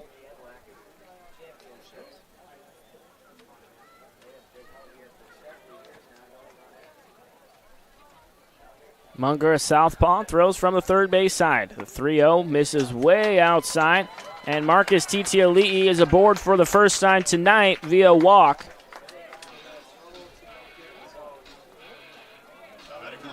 The Black Bears haven't had their leadoff runner reach one time except for the fourth inning,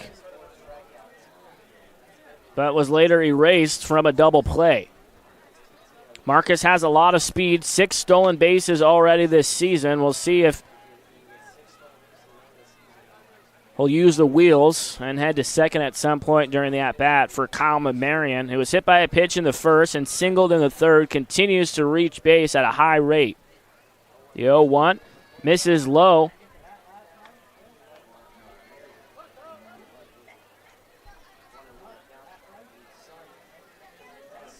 The Black Bears have hit .245 as a team this season, averaging about 8 hits and 5 runs per game. The 1-1 misses. Actually, it's called a strike on an inside pitch that was borderline, but Munger gets the call from Clint Baxter behind the plate. 1 ball and 2 strikes to Kyle. That's outside. During this 10-game win streak, the Black Bears have averaged about 7 runs per game on 9 hits.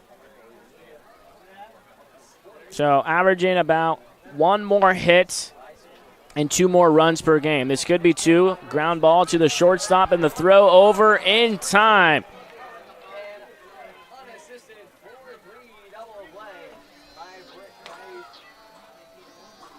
So another leadoff hitter reaches base for the Black Bears, and again erased by the double play.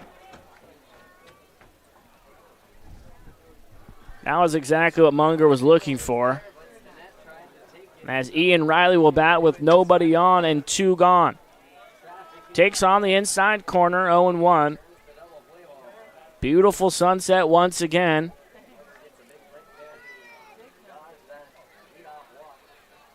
Shades of purple out in the distance. 0-1, breaking ball. Hits the inside corner. No balls and 2 strikes to Riley. He was 0 for 1. He walked in the first and went down swinging his last time up in the third. 0-2, Riley takes outside. And that sweeping breaking ball.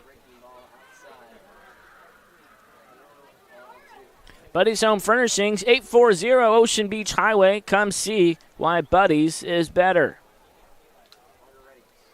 The 1-2 pitch, Riley takes in the turf. Spiked in front of home plate. From 0-2 to 2-2.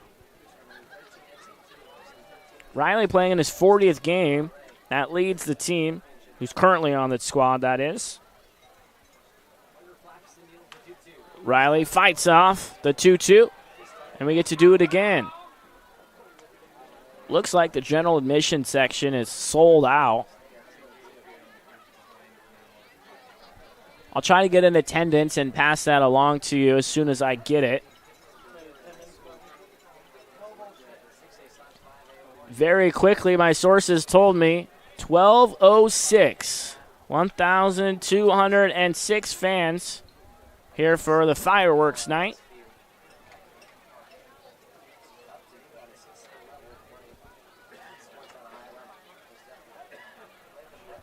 The Black Bears looking to avoid the shutout, still have 3 1/3 innings to work with, and Riley goes down looking. First strikeout for Braden Munger out of the pen, and we have completed 6 innings, and the Elks 6, the Black Bears 0.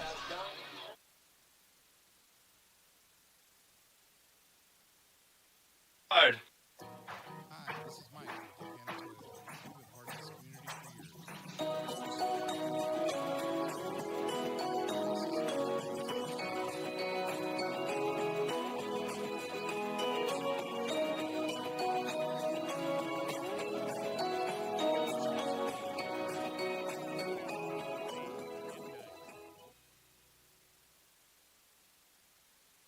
Cowlitz PUD proudly supports our community and the Cowlitz Black Bears. Visit cowlitzpud.org to learn about customer-friendly opportunities like our new ride-share program, which allows you to rent our all-electric Chevy Bolt. Whether you want to take it on a quick trip or a scenic drive, the first 4 hours are free, then $4 an hour after that. Again, that's cowlitzpud.org.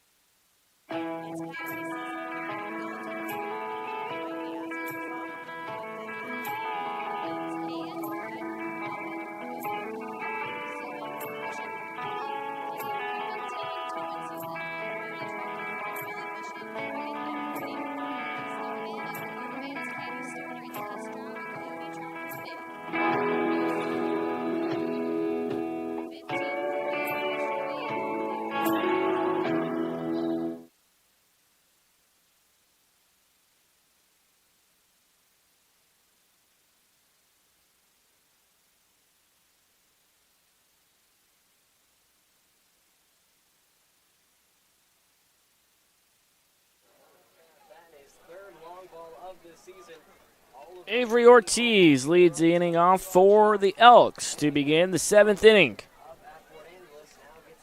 5 hits on 6 runs. No errors on either side, and the Black Bears still searching for their first run. They have been limited to just 2 hits. 2-3-4 due up. Michael Buchanan back on the mounds for the Black Bears and misses with the first couple of pitches, 2-0. Last time up, Ortiz hit a 2-run bomb over the small wall in left field. Hits it off the helmet of Connor Talixon, who doesn't even flinch behind the plate.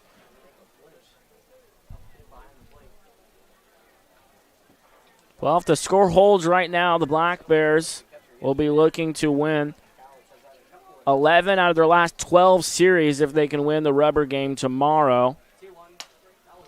2-1, hit into center field on a line in front of Travis Moore, and a leadoff single given up. Avery Ortiz now 2 for 3 with a walk and 2 runs scored. He's been hard to get out for Vincent Ruffo and now Buchanan. So Buchanan back in the stretch, looking to induce a ground ball up the middle. Breaking ball misses. Wilson Weber at the plate is 1 for 3. He singled and scored a run in the 4th and had to fly out in the 5th.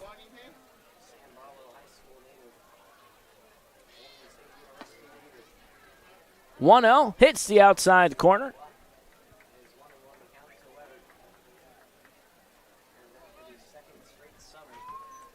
During the stretch, the Black Bears are 26-9 in the last 35 games, going all the way back to June 22nd. The 1-1 is popped foul. And that includes a stretch of going 12-4 at home.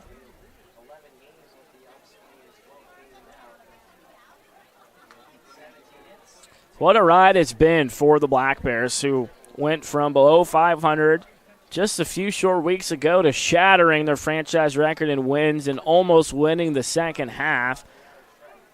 Speaking of that, let's check some scores around the West Coast League. Ridgefield leading 4-0 in Corvallis. And if the Black Bears were to come back and win this game, they would still have a shot at the number 2 seed. But if they lose either today or tomorrow, then they don't have a shot at the number 2 seed. Ground ball to Chris Brown, trying to get a double play started. 1 at second, and the throw over in time. 5, 4, 3, and the leadoff runner is erased.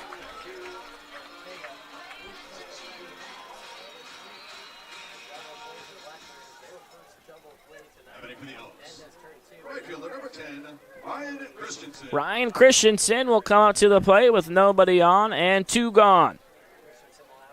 He delivered an RBI double for the Elks in the 4th when they scored 3 runs. They've scored in the last 3 innings, but Buchanan looking to hang a 0 up there in the 7th. 3 runs for the Elks in the 4th, 2 in the 5th, and 1 single one in the 6th. Buchanan was able to work out of some trouble with runners on 2nd and 3rd. He got a little flare that Chris Brown, who was at short, went back and made the catch, and then Buchanan came back with a strikeout. There was some movement in the infield for the Black Bears. Taylor Langworthy has come out of the game. Chris Brown moved from short to 3rd, his traditional position, as well as Kyle Marion moved from 2nd to the other side of the bag at short. And in to play second base is Julius Hooks. A 1-2. Swing and a miss, and Michael Buchanan comes back with a great response in the 7th after allowing the leadoff single, induces a double play, and gets the second strikeout out of the pen. Time to sing "Take Me Out to the Ball Game" at the ballpark as the Black Bears looking to get out of their offensive slump and put some runs on the board in Game 2.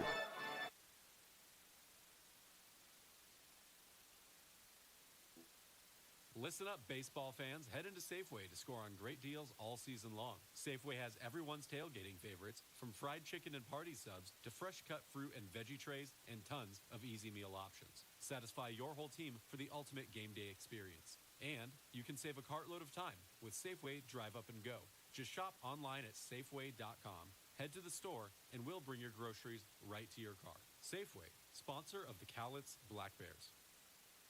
I call myself a confident action driver. Mom, brakes please? But I'm less confident in the economy. Same here. Thankfully, Les Schwab Tires helps make sure that our safety never takes a backseat, even when we're watching our wallets.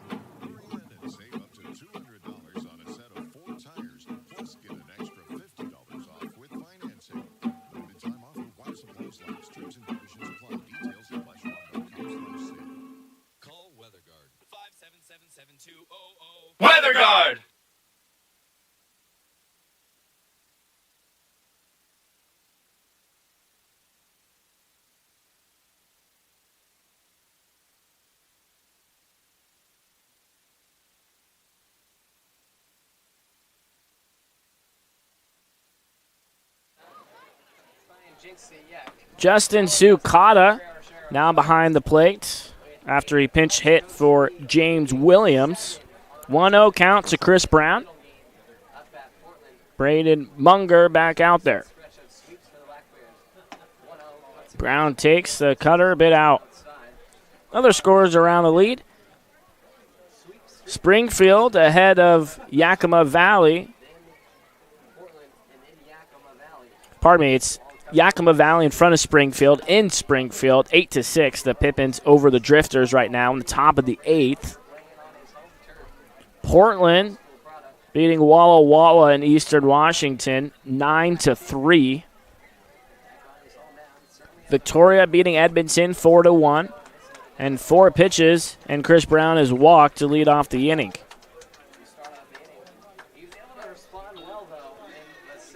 Bellingham trails 7-3 in Port Angeles. And Kamloops trailing to Nanaimo 3-1 in the top of the 8th. And Wenatchee and Kelowna in the top of the 8th as well, with the Apple Sox ahead 6-4 of Kelowna Falcons.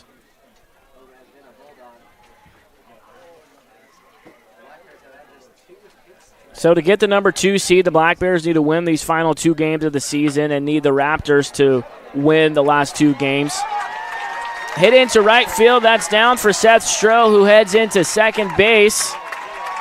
And the Black Bears with the biggest offensive showing so far as they pick up their just the 3rd hit of the game. And Seth Stroh into second. Chris Brown into 3rd as the Black Bears look to get on the board for the first time in the bottom of the 7th. It's Max Ortega who will get a crack at it. He's grounded out to short 2 times. One of them has resulted in a double play. And time was called by Clint Baxter, the home plate umpire. Now he points at Munger and says, "You're good to go." First pitch, fastball, misses away to Ortega. And now they're calling him for a balk, and in comes Chris Brown. And Seth Stroh will head to 3rd, and the Black Bears on the board, now 6-1. The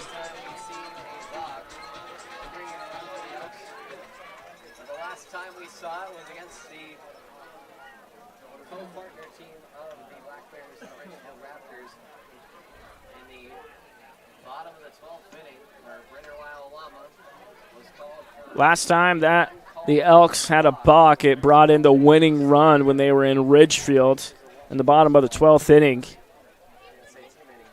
A walk-off balk, you don't see that too often.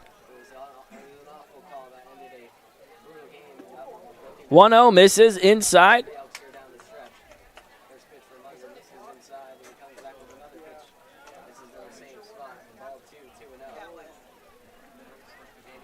Now we're going to have a mound visit.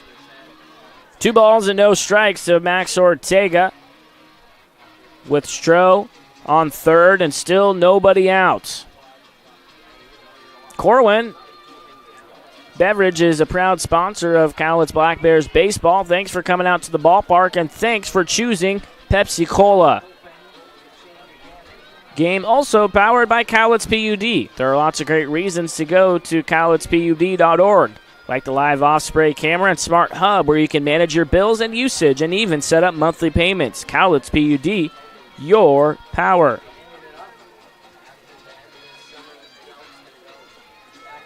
Ortega looking to barrel one up and find a gap for his first hit of the night.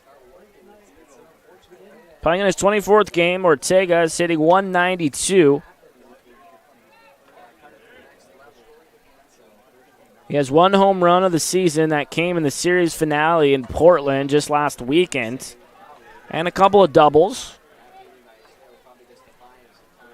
3 extra base hits for a traditional catcher, but getting the start at first base in the middle game. He walks for the 15th time this summer. And 3 guys have come to the plate for the Black Bears in the bottom of the 7th, and all 3 have reached. 2 via walk, then that single from Stroh.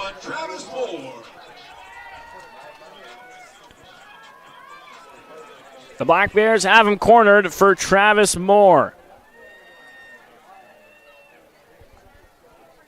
And in the on-deck circle, instead of Taylor Langworthy, is Julius Hooks, who came in to play second.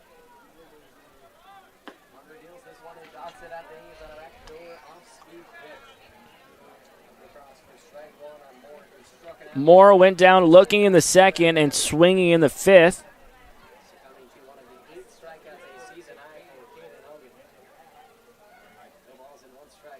0-1.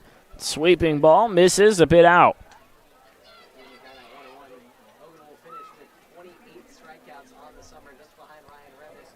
Corvallis has won 20 out of their last 22 games.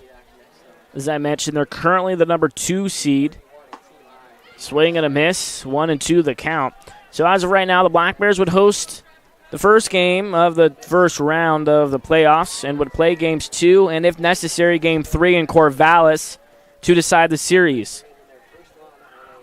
And like Rob Nair, the commissioner, spoke about earlier on the broadcast, the second round and the championship game is just one game. So that makes for a lot of excitement and high drama in the playoffs in this West Coast League.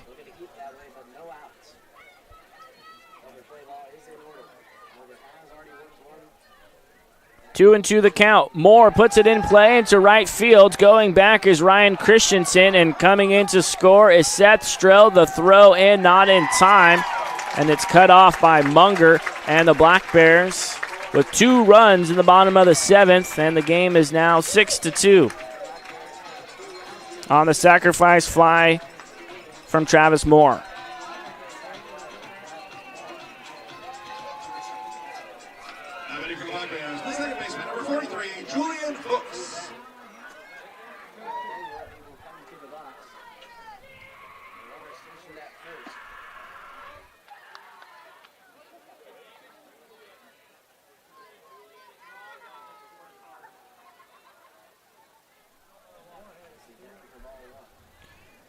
Julius Hooks batting for the first time tonight after he came in on the defensive substitution that moved everyone else over. Langworthy was the one to come out of the game.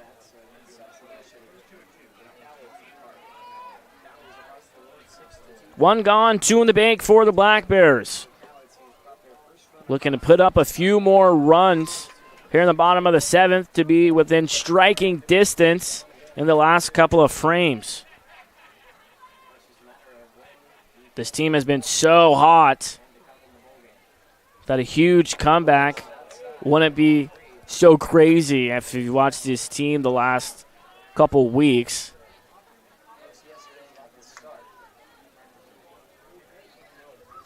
Especially in front of such a big crowd. If you can get this crowd back into it, you never know what could happen here at David Story Field. And the third walk issued here in the bottom of the 7th will end Braden Munger's night. And the Black Bears looking to put up more than just the 2 runs here in the bottom of the 7th to come right back in this game. 2 guys on, Ortega on second.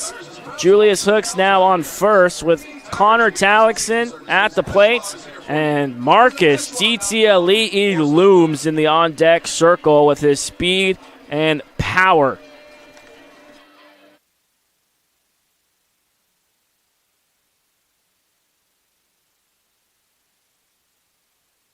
Warmer weather is here, and what better way to enjoy a summer day than with a trip to the ballpark to watch Cowlitz Black Bears baseball. Play ball! Don't miss the action on the diamond as the Cowlitz Black Bears match up against other Western League rivals for the championship. This safe, outdoor event is a perfect outing for all. Peace Health is again a proud sponsor of the Cowlitz Black Bears. We have our team of medical experts on deck to provide our community with the care they need.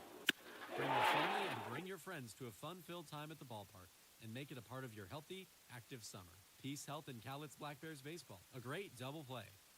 Hi, it's Jess and Bobby checking in from the Grown Man's Candy Store. I'm sure we can all agree that Mother Nature has been a little unpredictable this year, to say the least. But one thing you can predict is Steve's power and reliability.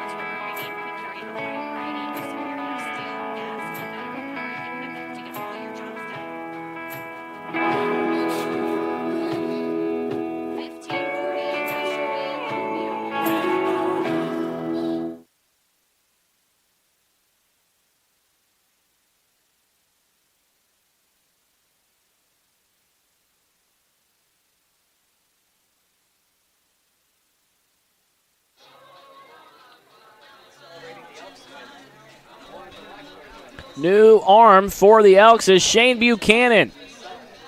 Not related to Mike Buchanan, out of Auburn, Washington. He pitches at Mount Hood Community College. The right-hander, 165, 6'3", is 1-1 this season with a 6.98 earned run average. He does have one save as well through 19 and a third. His 13 strikeouts, 14 walks, and 19 hits given up. He comes in with a couple of runners on and will face the number 9 hitter, Connor Talixon, who gets a start behind the plate for the Black Bears in Game 2. Talixon has a flyout and a ground out. He has 4 runs batted in this season, looking for another with Ortega at second. 1 ball and 1 strike for Shane.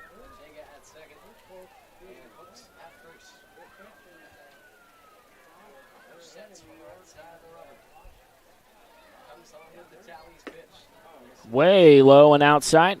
Easy take for Talixon. He's 11 for 45 this season.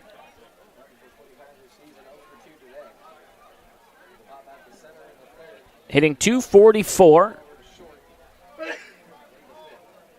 Looking to make something happen to keep the inning alive and looking good for the Black Bears. Takes low and is now in a hitter's count. 3 balls and 1 strike. For the Elks, you need to get some outs quickly. You're playing with fire at this point. Walking and issuing free passes. The 3-1 check swing misses inside, and the Black Bears have them loaded for Marcus T.T. Ali'i. 4th walk given up by the Elks pitching this inning.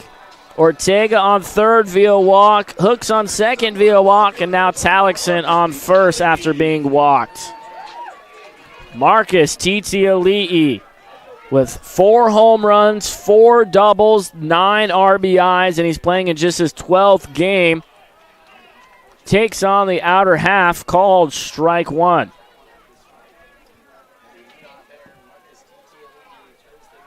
He has a good eye for the strike zone as well. He doesn't swing at very many pitches out of the zone like we saw him in the first.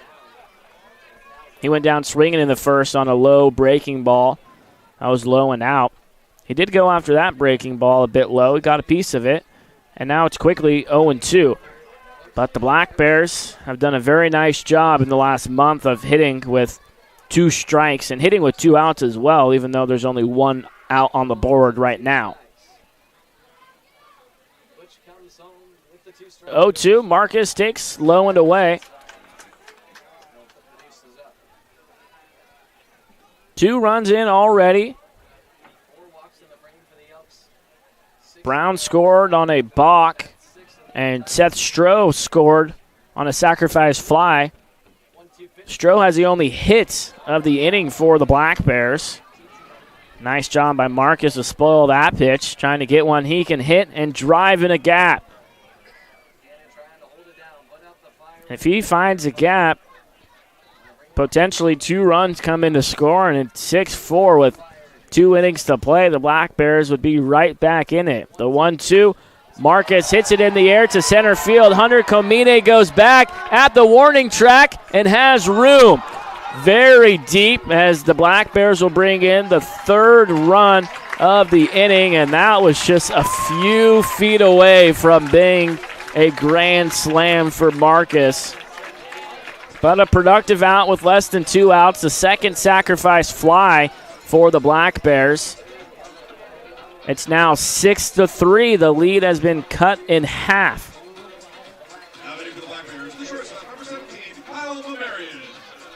Kyle looking to extend the inning with runners on the corners and 2 gone.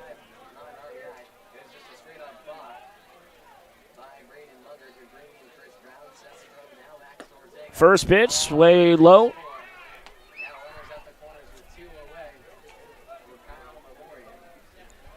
That ball off the bat of Marcus T.T. Ali'i was 105 miles per hour. That ball was smoked. That doesn't get too far away from Justin Sukata, but it gets far enough that Connor Tallickson heads into second base. And now the Black Bears have 2 runners in scoring position and a 2-0 count for Kyle Mamarian, who has 4 runs batted in, and he's playing in just his 5th game. So almost averaging an RBI per game. If he can find a gap right now, I'd bring in 2 runs with a 2-out jump for Connor Tallickson.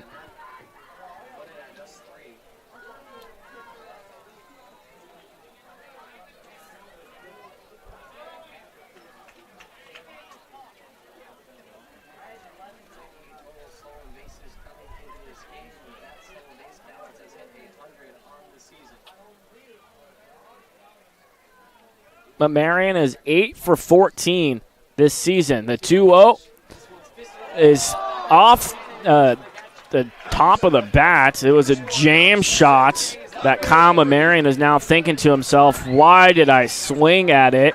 The pitcher, Shane Buchanan, makes the catch right in front of the bump, and that ends the inning, and the Black Bears strand runners on second and third, but are on the board. The lead cut in half, now 6-3 as we head to the top of the 8th.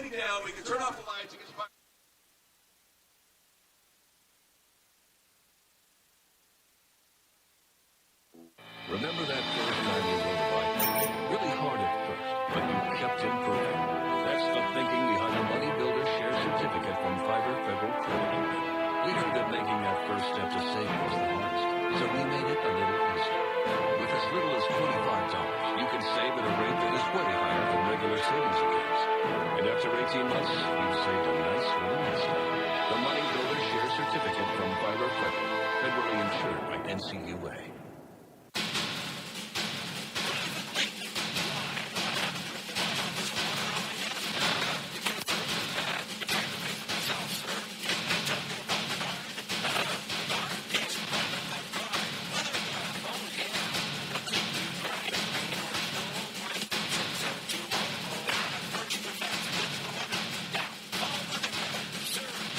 Keep you dry in the rain or snow. Weather Guard! Hi, this is Mike from Untitled Chapter. We've been part of this community for years.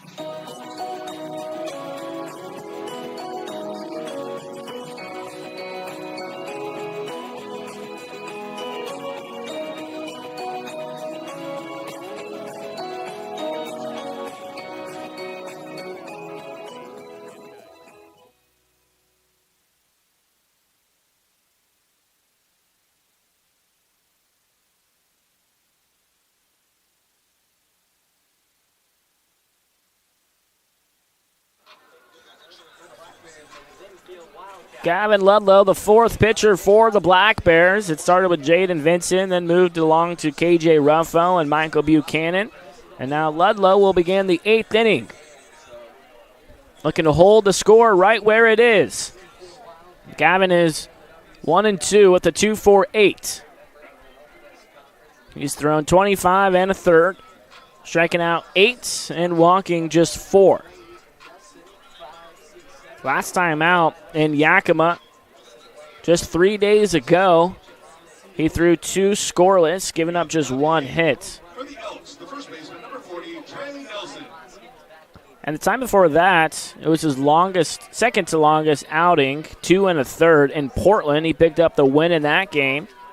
Only gave up 1 hit and 1 walk. First pitch, dotted on the outside corner, 0-1 to Trey Nelson. Nelson, Komine, Sukata, 5, 6, 7 due up for the Elks.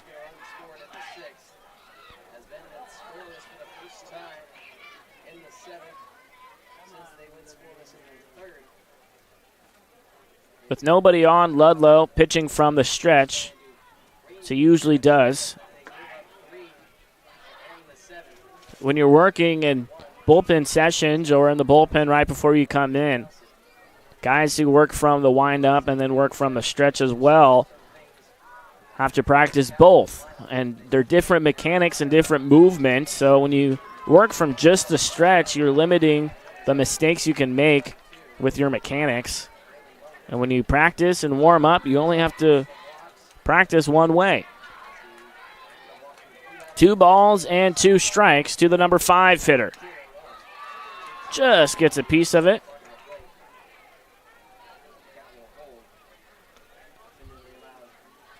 Your locally owned logging supply store, proudly serving Cowlitz County since 1987. Stop in at the Grown Man's Candy Store today.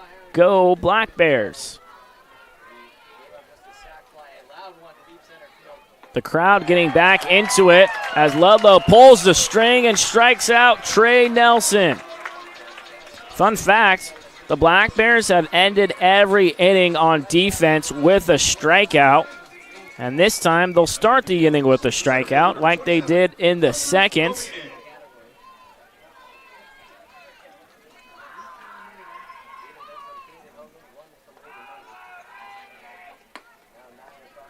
Tenth strikeout of the game for the Black Bears.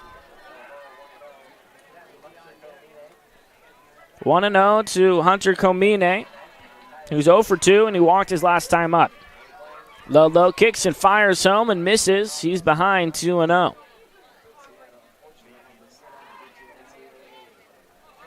Corvallis now on the board as well, but they still trail 4-1 against the Raptors in the bottom of the 6th. If the Black Bears can come back in this one after trailing 6-0, that would be remarkable in itself, but the score holds in Corvallis. It would come down to the last day of the regular season to decide who gets home field between the Corvallis Knights and your Cowlitz Black Bears. The 2-1, Comina takes on the outer half.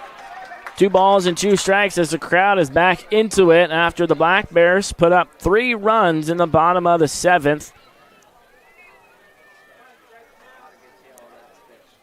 Bend with 6 hits on 6 runs and no errors. The Black Bears with 3 hits on 3 runs and no errors. After committing 9 errors on the infield dirt and real grass in Yakima, the Black Bears have been clean and crisp on defense. Back-to-back strikeouts as Comina will pack his bags and head back to the dugout. Ludlow looking to strike out the side in order and looking to keep this rhythm going of strikeouts to end the frame for the Black Bears. Justin Sukata bats for the second time. He came in for James Williams. He walked his last time up.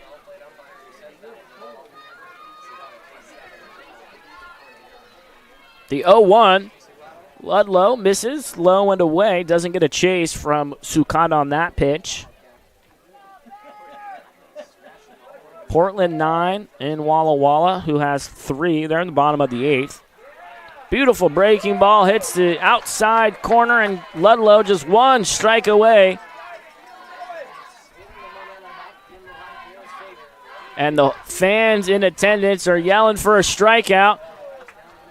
And Sukata able to lay off on the off speed. 2 balls, 2 strikes, nobody on, and 2 away in the top of the 8th. 6-3 ball game in game 2. The Black Bears looking to take the series and come back to keep their win streak alive. That pitch slips out of the hand of Ludlow. And now the count runs full to Sukata. Yakima ahead in the top of the 9th in Springfield, 10-6. The payoff pitch misses low, and Sukata walks for the second straight time. The inning will continue, and it'll move to Elijah Rogalski, who's had a good afternoon, an RBI, a single, and he went down looking in the 4th. His only unproductive at-bat. Righty on righty matchup. Ludlow throws home, and Talixon throws down. Close play at second as Hooks came in front of the bag and then reached behind him to try and apply the tag to Sukata, but he's in there with a stolen bag. It was a strike, and Talixon gave Hooks a good try at it. He got it down in a hurry. Popped up into shallow center field, and now coming in on the infield turf, Kyle Mamarian makes the catch to end the first half of the 8th. The Black Bears will look to carry some momentum from their last inning on offense into the bottom of the 8th, trailing 6-3.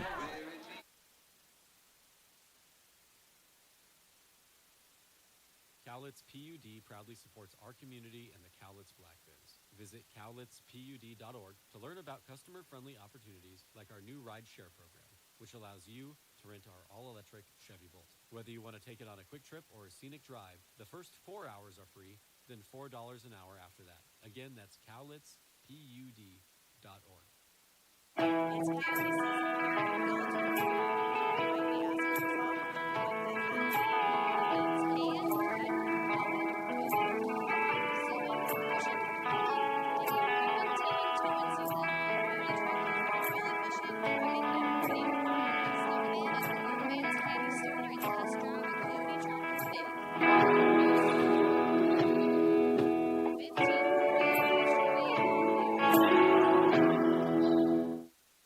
Listen up, baseball fans. Head into Safeway to score on great deals all season long. Safeway has everyone's tailgating favorites, from fried chicken and party subs to fresh-cut fruit and veggie trays and tons of easy meal options. Satisfy your whole team for the ultimate game day experience. And you can save a cartload of time with Safeway Drive Up and Go. Just shop online at Safeway.com, head to the store, and we'll bring your groceries right to your car. Safeway, sponsor of the Cowlitz Black Bears.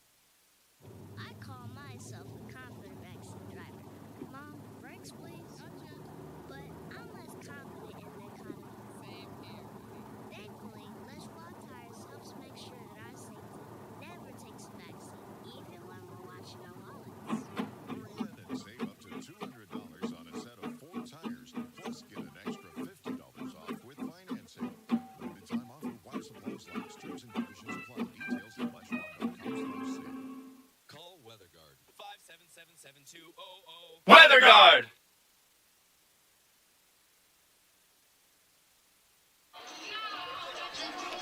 It is now a very cool evening at the ballpark. 9:16 Pacific Standard Time. Part of the lineup coming up, 3, 4, 5, Ian Riley, Chris Brown, and Seth Stroh, the big bats for the Black Bears. Ryan Morrison, the new pitcher, only has 3 innings recorded with 1 strikeout, 2 walks, and 3 hits given up. He's thrown an inning 3 different times, all scoreless against Corvallis, Portland, and Wenatchee.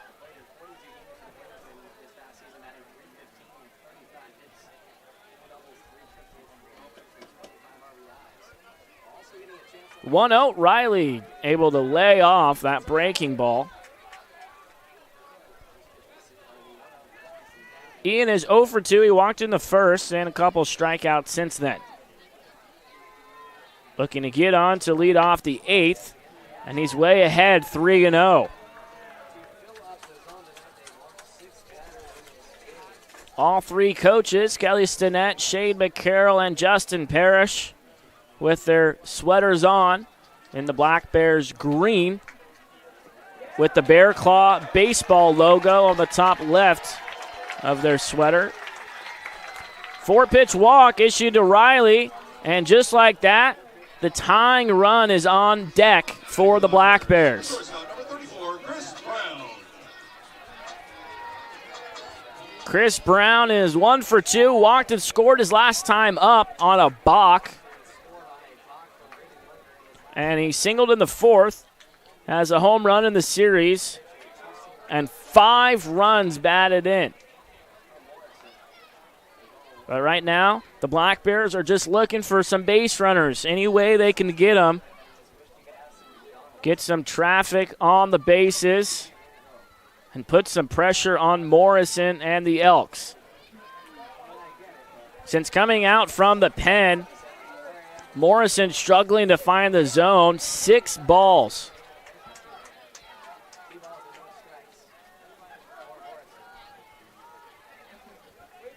Chris Brown looking for a cookie. And a 2-0 count. There it was, but Brown looked like he was taking all the way since it was 6 consecutive balls thrown from Morrison. But I'm sure Brown thinking to himself, that was a good pitch to hit.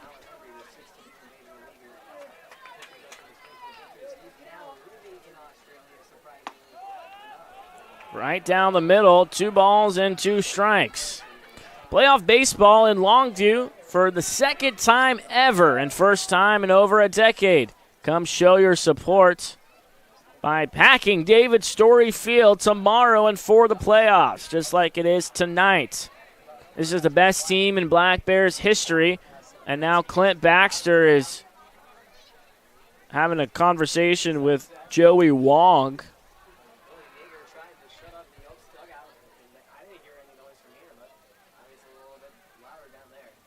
The 2-2 off the hands of Chris Brown, and he's headed to first. Ouch, that's got to hurt. And now out comes Joey Wong to argue with Clint Baxter, but that conversation doesn't last long, and I just hope Chris Brown is okay.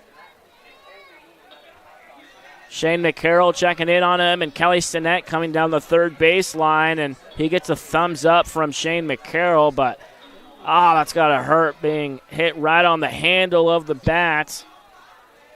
Chris Brown moved down his hands to maybe swing at the pitch, and then by the time he pulled back, it was too late. He was hit by the pitch.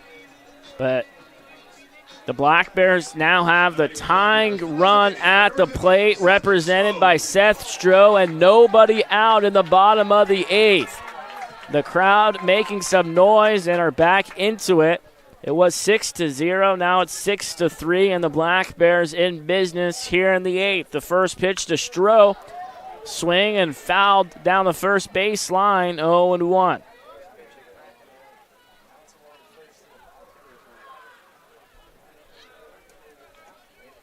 Tickets are available now for the playoffs.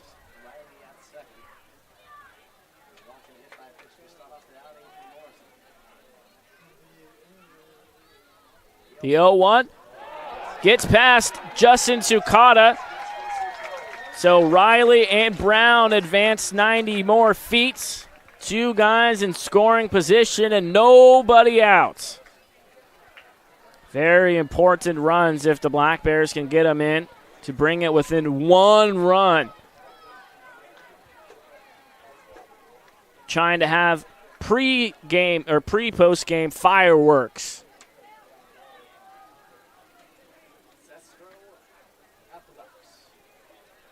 The 1-1. Stroh hits it in the air on the left side, and that'll be a souvenir. Now in the top of the 7th, Ridgefield still ahead 4-1. That would make this comeback, if the Black Bears are able to make it, that much sweeter if Corvallis loses tonight at home.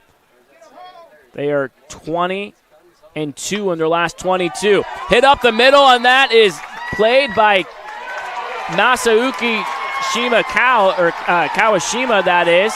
And it's past the first baseman, and the Black Bears have brought it within 1 run as Seth Stroh reaches on the air. That first Masayuki Kawashima made a nice play just to get to it.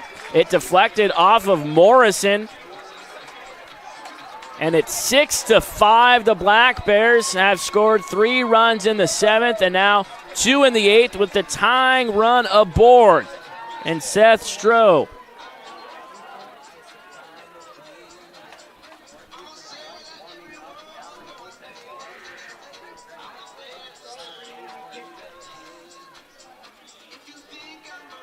And it's going to go down as a single for Stroh, and then an error that allowed Chris Brown to score from second.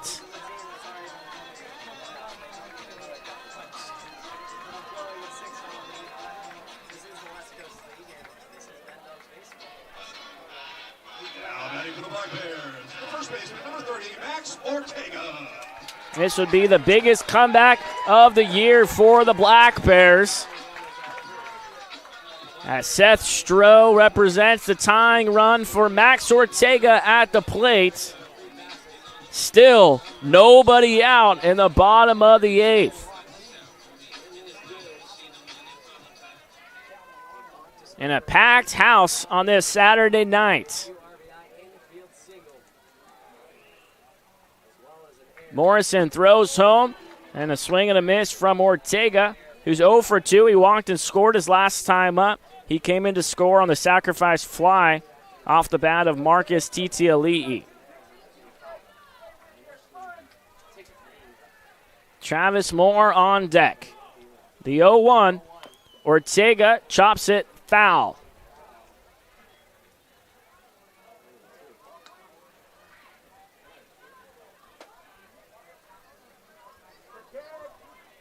The Black Bears were trailing 6-0 heading into the 7th. And the offense took advantage of free passes, came away with some productive outs.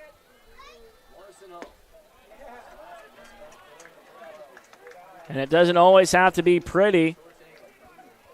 And it hasn't been for the Black Bears during this streak. As I mentioned, 9 errors in the game, or in the series, that is, in Yakima. They had 4 errors in one of those games, and they still came away with the win. 1-2, Ortega takes out the letters, and the count evens.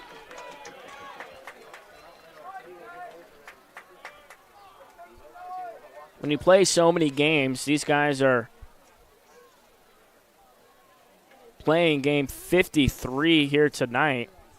It's not always going to look pretty, but if you can come out on the end of it with a W, you're feeling pretty good about yourself, and work on the mistakes that you made tomorrow, taking extra ground balls or whatever it may be where you made the mistakes. Full count to Max Ortega. Seth Stroh represents a tying run, is at first base, being held on by Trey Nelson. The payoff pitch, Ortega hits it to the shortstop. It could be 2. 6-4-3. A huge double play for Ryan Morrison. Erases the tying run on base. That was better than a strikeout for Morrison. 2 for 1. Second double play that Ortega has hit in. Both of them 6-4-3. But the Black Bears within striking distance, now just trailing by 1 run. The tying run comes up to the plate. From here on out, if the Black Bears can keep it right here, and they'll have a shot in the bottom of the 9th after this. So still 4 more outs to play with if you're the Black Bears. They have put the pressure on the Elks, who are now out of the playoffs, just playing for pride.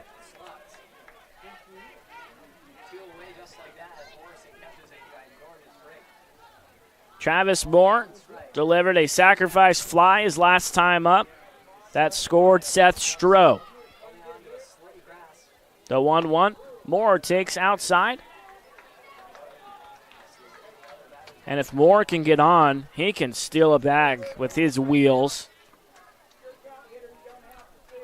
And if you walk him, he could be in scoring position just like that on one pitch.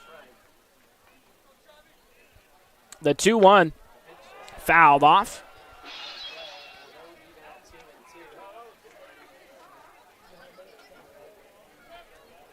Thanks so much for tuning in. I'm Joey Sena, live from David Story Field in a 6-5 ball game. The Black Bears have won their last 10 games and looking to win number 11 in a dramatic comeback fashion.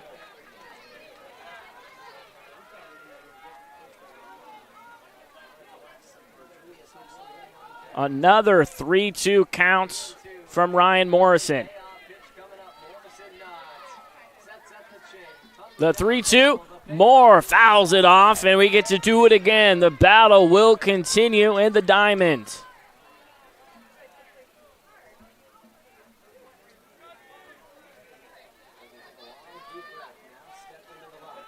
Any high fly balls now will be tough for the outfielders to get under and track the whole way from the bat. with the lights on. Sometimes you will lose the ball in the lights. Looking into the pitch black above. That will be lit up with fireworks right after this game, hoping to celebrate a comeback win for your Cowlitz Black Bears. And now Morrison asks for a new ball from Clint Baxter. 3 balls, 2 strikes, nobody on and 2 gone in the bottom of the 8th. 2 runs in the bank already.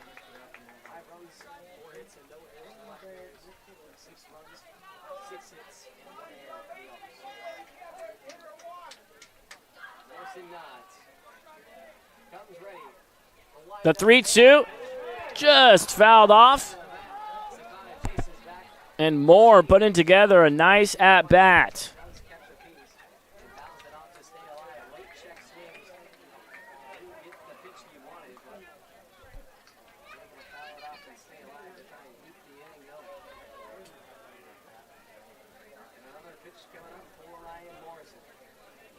Pitch number 9 of the at-bat coming up. Payoff pitch. Moore will walk on the outside pitch. I got past Justin Sukata, and the tying run aboard once again, and the inning will continue as Julius Hooks comes up for the second time. And we're going to have a pitching change mid-inning once again. And Travis Moore could be on the move at any moment on first base. Don't go anywhere as the drama is intensifying at David Story Field. 6-5, the Black Bears trail late in Game 2.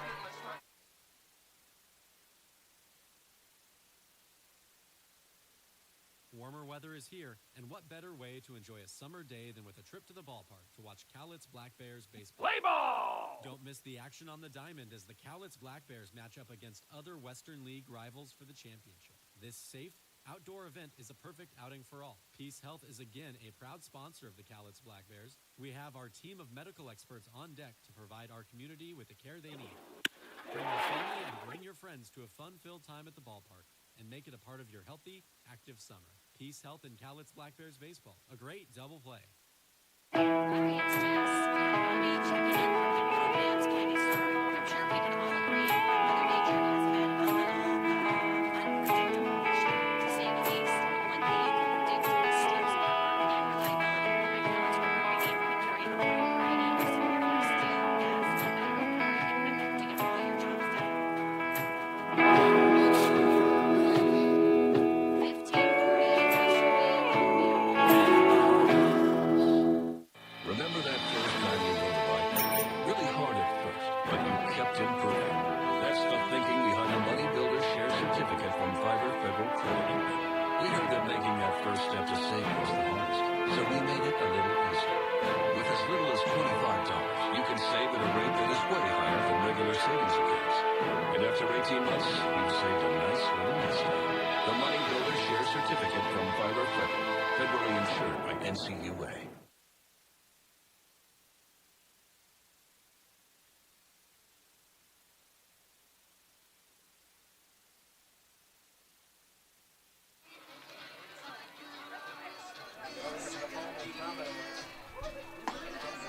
New pitcher is Ethan Krupp out of Corvallis, Oregon. The right-hander, 185, 5'11", is 2-1 this season with an earned run average of 5.50. 18 innings, 22 strikeouts, and 14 walks given up. Julius Hooks could lay down a bunt right here with the third baseman, Avery Ortiz, playing so deep. But it looks like the sign that Kelly Sinet just gave Hooks was hit away. There goes a runner, and the throw is a one-hopper, and the tag not in time. Travis Moore into scoring position. 1 ball and 1 strike to Julius Hooks, who came in for Taylor Langworthy earlier in the game. In his only plate appearance, Hooks walked, and he takes outside 2-1. This game started with Caden Hogan, then moved along to Braden Munger, then Shane Buchanan, and most recently Ryan Morrison, and now Ethan Krupp looks to get the Elks out of the 8th inning. 2 balls, 2 strikes, runner on second, 2 gone in the bottom of the 8th, 2 runs in. Hooks hits it foul into the campus of Lower Columbia College. Might have hit the science building over there.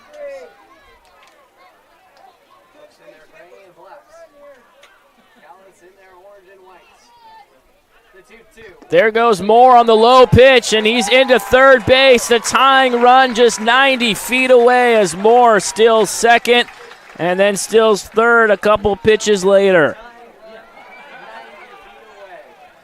Another 3-2 count here in the 8th. Krupp shakes off his catcher Sukata a couple of times. Now gets set, throws home, the 3-2 misses, and the inning will continue for Connor Talixon.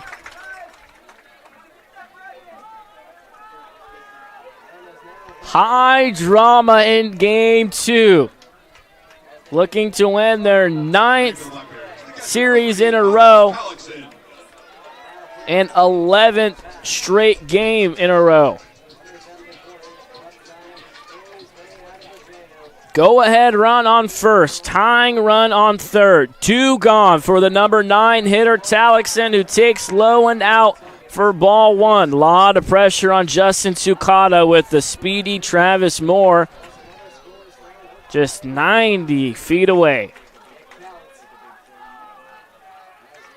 Black Bear fans in it, and ball is right at the knees. Strike 1 as Julius Hooks cruises into second, and now a base hit for the Black Bears would give them the lead.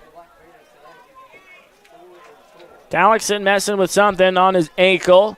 Now gets ready to hit. 1 ball and 1 strike. Krupp set.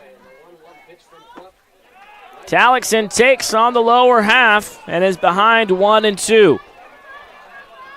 Talixon 0 for 2, walked his last time up, flew out, and grounded out before that. The 1-2 gets a swing and a miss. And Connor Talixon down on strikes. The Black Bears strand runners on second and third once again, but they scored 2 more runs to make it interesting. 6-5 as we head to the top of the 9th inning on fireworks night here in Longview, Washington.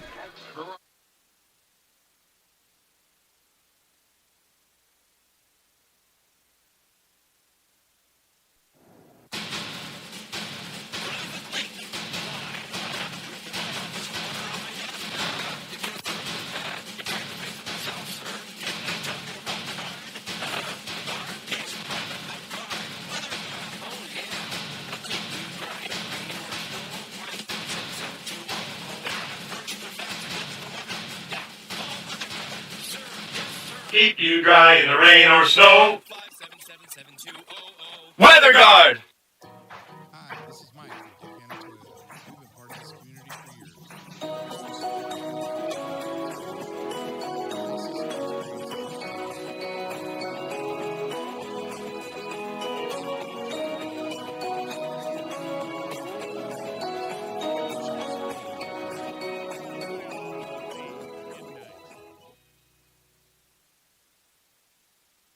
Cowlitz PUD proudly supports our community and the Cowlitz Black Bears. Visit cowlitzpud.org to learn about customer-friendly opportunities like our new ride-share program, which allows you to rent our all-electric Chevy Bolt. Whether you want to take it on a quick trip or a scenic drive, the first 4 hours are free, then $4 an hour after that. Again, that's cowlitzpud.org.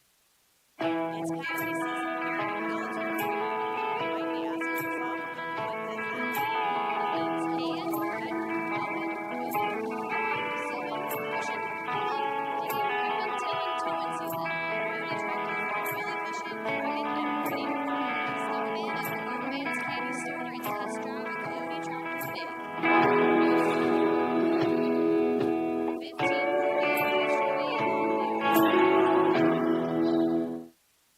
up, baseball fans. Head into Safeway to score on great deals all season long. Safeway has everyone's tailgating favorites, from fried chicken and party subs to fresh-cut fruit and veggie trays and tons of easy meal options. Satisfy your whole team for the ultimate game day experience. And you can save a cartload of time with Safeway Drive Up and Go. Just shop online at Safeway.com, head to the store, and we'll bring your groceries.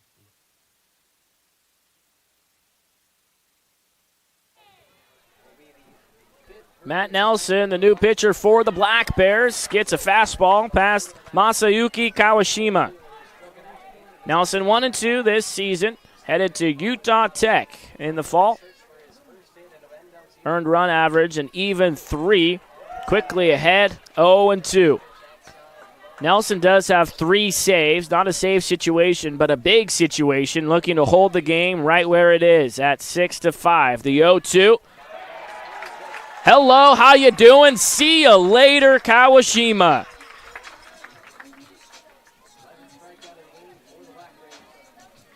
Strikeout number 11 for the Black Bear staff. They have filled the scorecard with backwards and forwards Ks. Back to the top of the order. Brandon Stinnett swings at the first pitch and pops it into foul territory, and waiting for it is Chris Brown. 1 pitch, and Stinnett is retired.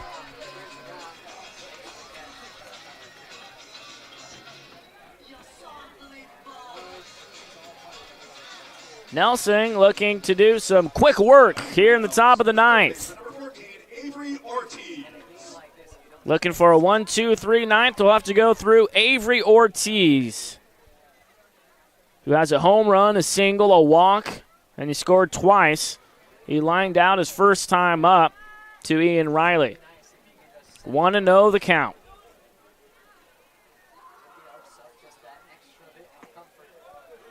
At the knees, called strike 1. This has been the closest and most exciting game between these two teams. The first series in Bend were all lopsided affairs.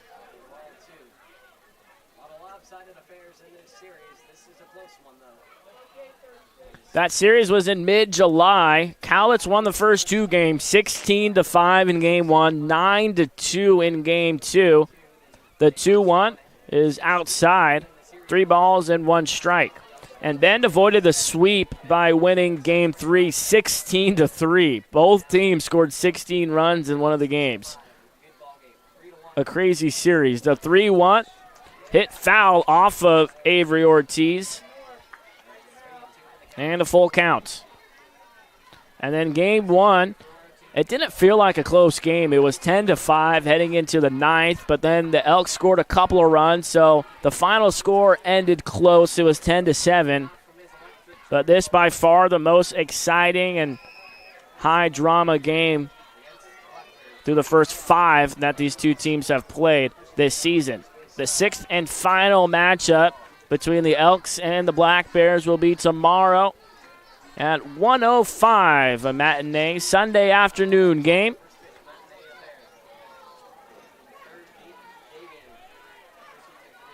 The payoff pitch hit off the hands, but Ortiz gets a piece of it to spoil that one, and he'll see another. Some kids in attendance on the right of us are yelling for strikeouts. It would be number 12 for the pitching staff, and the breaking ball is popped up, and that'll be a souvenir. Long at bat between Avery Ortiz and Matt Nelson. Nelson only needed 1 pitch to get the leadoff hitter Stinnett.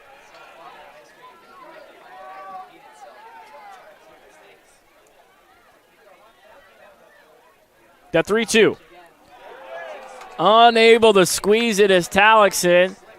He's got to be a little frustrated with himself as he goes down and gloves the ball. Just that close from squeezing it for the second strikeout of the inning for Nelson, but we get to do it again.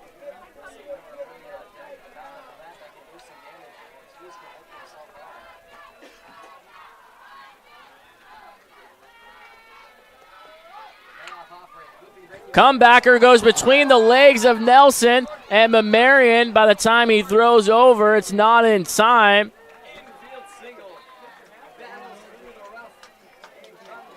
Went right through the legs of Matt Nelson. As soon as it went by him, he waved up his hands in disbelief of how did I let that happen. Infield single for Avery Ortiz extend the top of the ninth.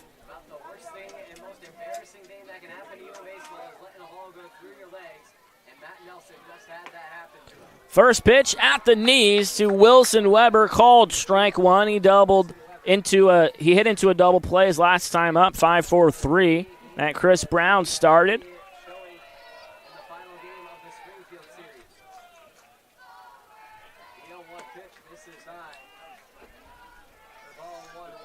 One ball and one strike to the number 3 hitter. Weber was a former Black Bear. He was on the squad last season. He's the designated hitter for the Elks in the middle game. The 1-1 low.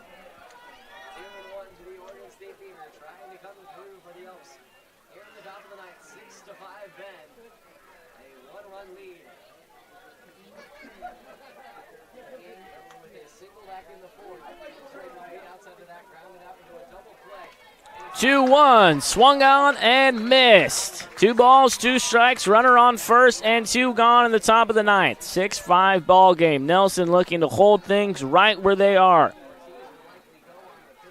Radio communication provided by your local Day Wireless Systems. For all your two-way radio and CB needs, visit your local Day Wireless System. Another strikeout for the Black Bears. 2 in the inning for Matt Nelson. Due up to hit in the bottom of the ninth is the top of the order. Marcus Titiali'i, Kyle Mamarian, and Ian Riley with the tying run coming up to the plate right away for the slugger Titiali'i.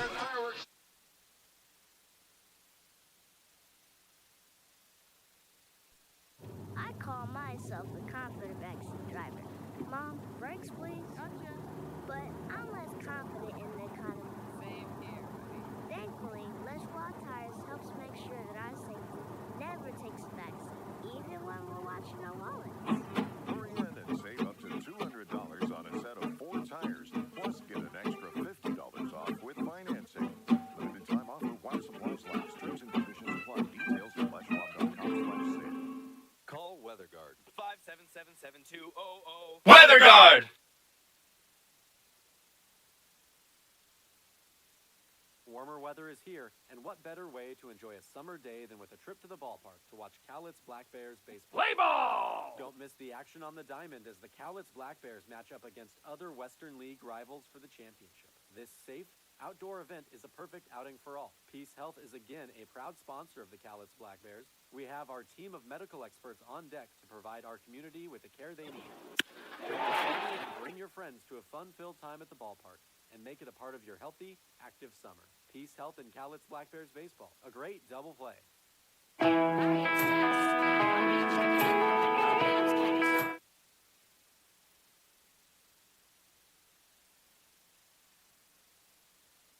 The left fielder, number 24, Marcus Titiali'i.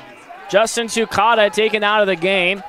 New catcher is Luca DePaulo for the Elks. Top of the lineup for the Black Bears. Trailing by 1 run. They look for their 3rd walk-off this season. For the Elks, number 35, Luca DePaulo.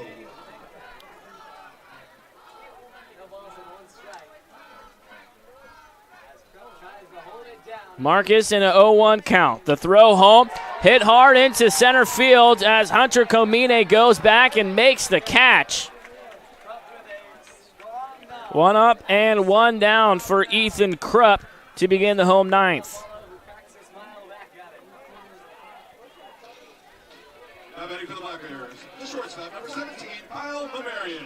Kyle Mamarian steps in from the right side. 1 for 3 this evening. takes on the outside corner 0-1. Ethan Krupp likes to move quickly on the mound. The 0-1. Mamarian behind 0-2. Dick Hanna Toyota is proud to support our Cowlitz Black Bears. One of the nicest experiences each summer is to be with family and friends and watch these talented baseball players. The folks over at Dick Hanna Toyota know a thing or two about nice. Swing and a miss, 3 pitches, and Kyle Mamarian is retired, and the Black Bears, in a blink of an eye, are down to their last out in the last of the 9th. Dick Hanna has been around for over 70 years, and they are a local family-owned business with a tradition of supporting our community. Dick Hanna Toyota, believe in nice. A little bit of a shift for the Elks. The third baseman way far. Deep drive into right field, but with room is Ryan Christensen on a long flyout from Ian Riley. The Black Bears come back 6-5, but unable to complete the comeback and win. Their 10-game winning streak comes to an end, but they'll look to finish the regular season on a high note tomorrow afternoon at 1:05, the rubber game between the Black Bears and the Elks. Thanks so much for tuning in. We'll see you in just a few hours tomorrow afternoon. I'm Joey Senna saying good night from Longview, Washington. Thanks so much to Justin right beside me. Take care of yourself and your loved ones.